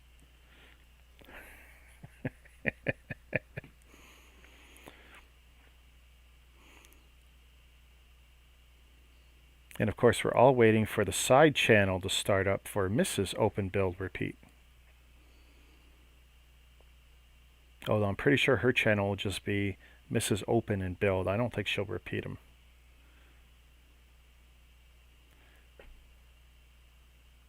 Actually, Open, Build, and Finish. That might be her channel. Just getting her to finish a build could be something.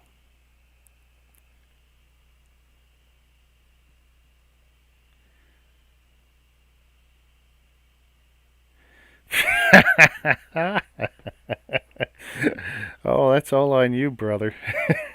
But I tell you, you did a great job on that video editing. That was something else. Because I know how you did it and the way you did it. And I'm just sitting there thinking, if I had a little cleaner setup, that'd be a lot of fun to try just once. I mean, I'm already green screening stuff, but to not do the green screen, but to do the, the image with the static background and record this segment, record this, and do what you did. You did it pretty slick. You did a really good job on that edit.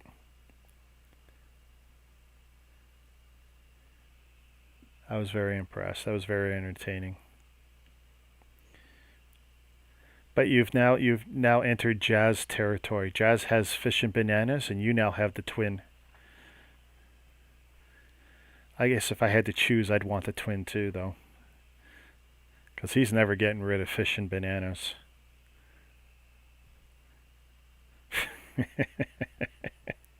You have a good night. No, you did. Your first shot at it was really good. It was great.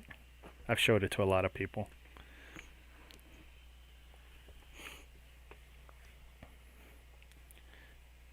The only time I've really seen that done a lot better is where people take time to make themselves look different. I don't mean with clothes, but they'll either makeup or hairstyle or whatever, put a baseball cap on, try and be that really different person.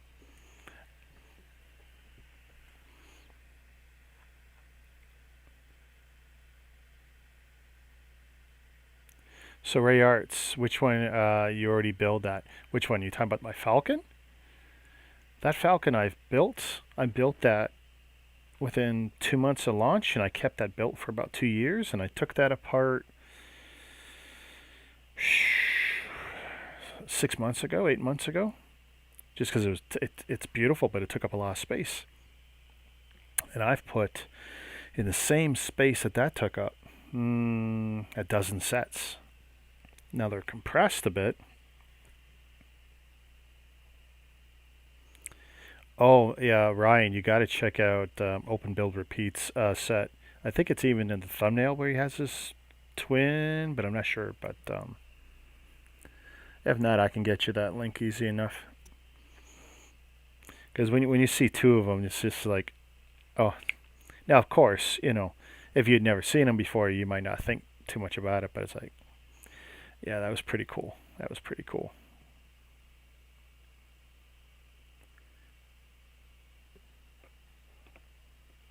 I don't know how many hits he's gotten on it, but whatever he's gotten, it's not enough. There should absolutely be more.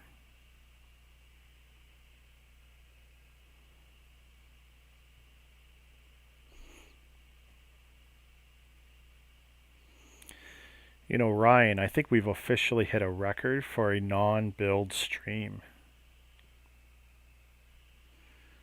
And that's without me using StreamYards to talk to people, which I might have run earlier if I wasn't running up against my wife's stream. Because I'm showing 3 hours and 40 minutes. So that's gotta be a record for a non-build. I know one of my Russian tanks was a long live stream and I built that live, but because I know I hit 6 hours on at least one of them. Because I had a 20 gig file at the end of that video. Like, it was huge.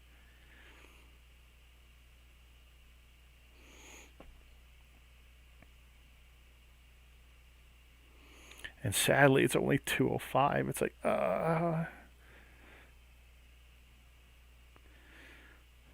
this will be another one of those nights when I'm going to bed and my wife's gonna be getting up to make breakfast. I can see it now.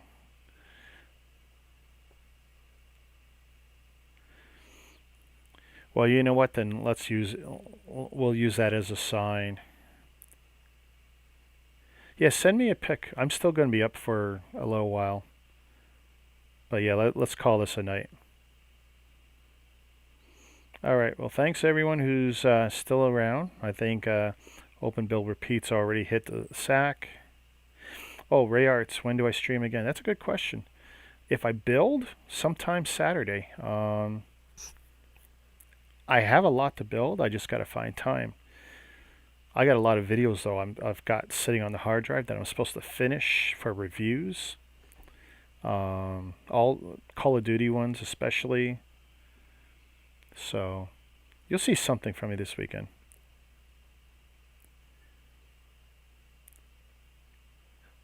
Send me pics of Spider-Man. What am I missing?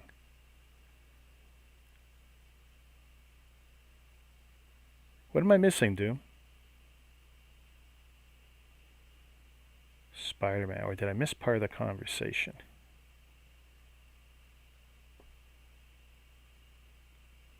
The nice thing about having this big screen, it's like I can sit so far back. It's very clear. Yeah, go sleep, Ray Arts. Check out some of those links I posted, and make sure you subscribe and like and do all that good stuff. And you'll find me the next time, because when I do stream, it'll pop up. You have a good night, Ray. Peace.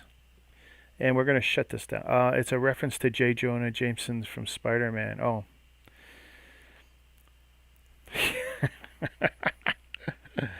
Oh, let's not discuss who was the best J. Jonah Jameson. That could be another hour right there.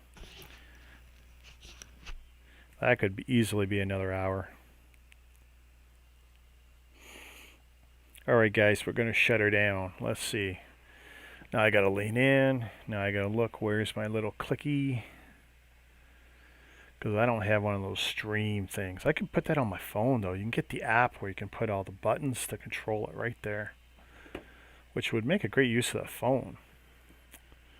Alright. Anyway guys, let's call it a night.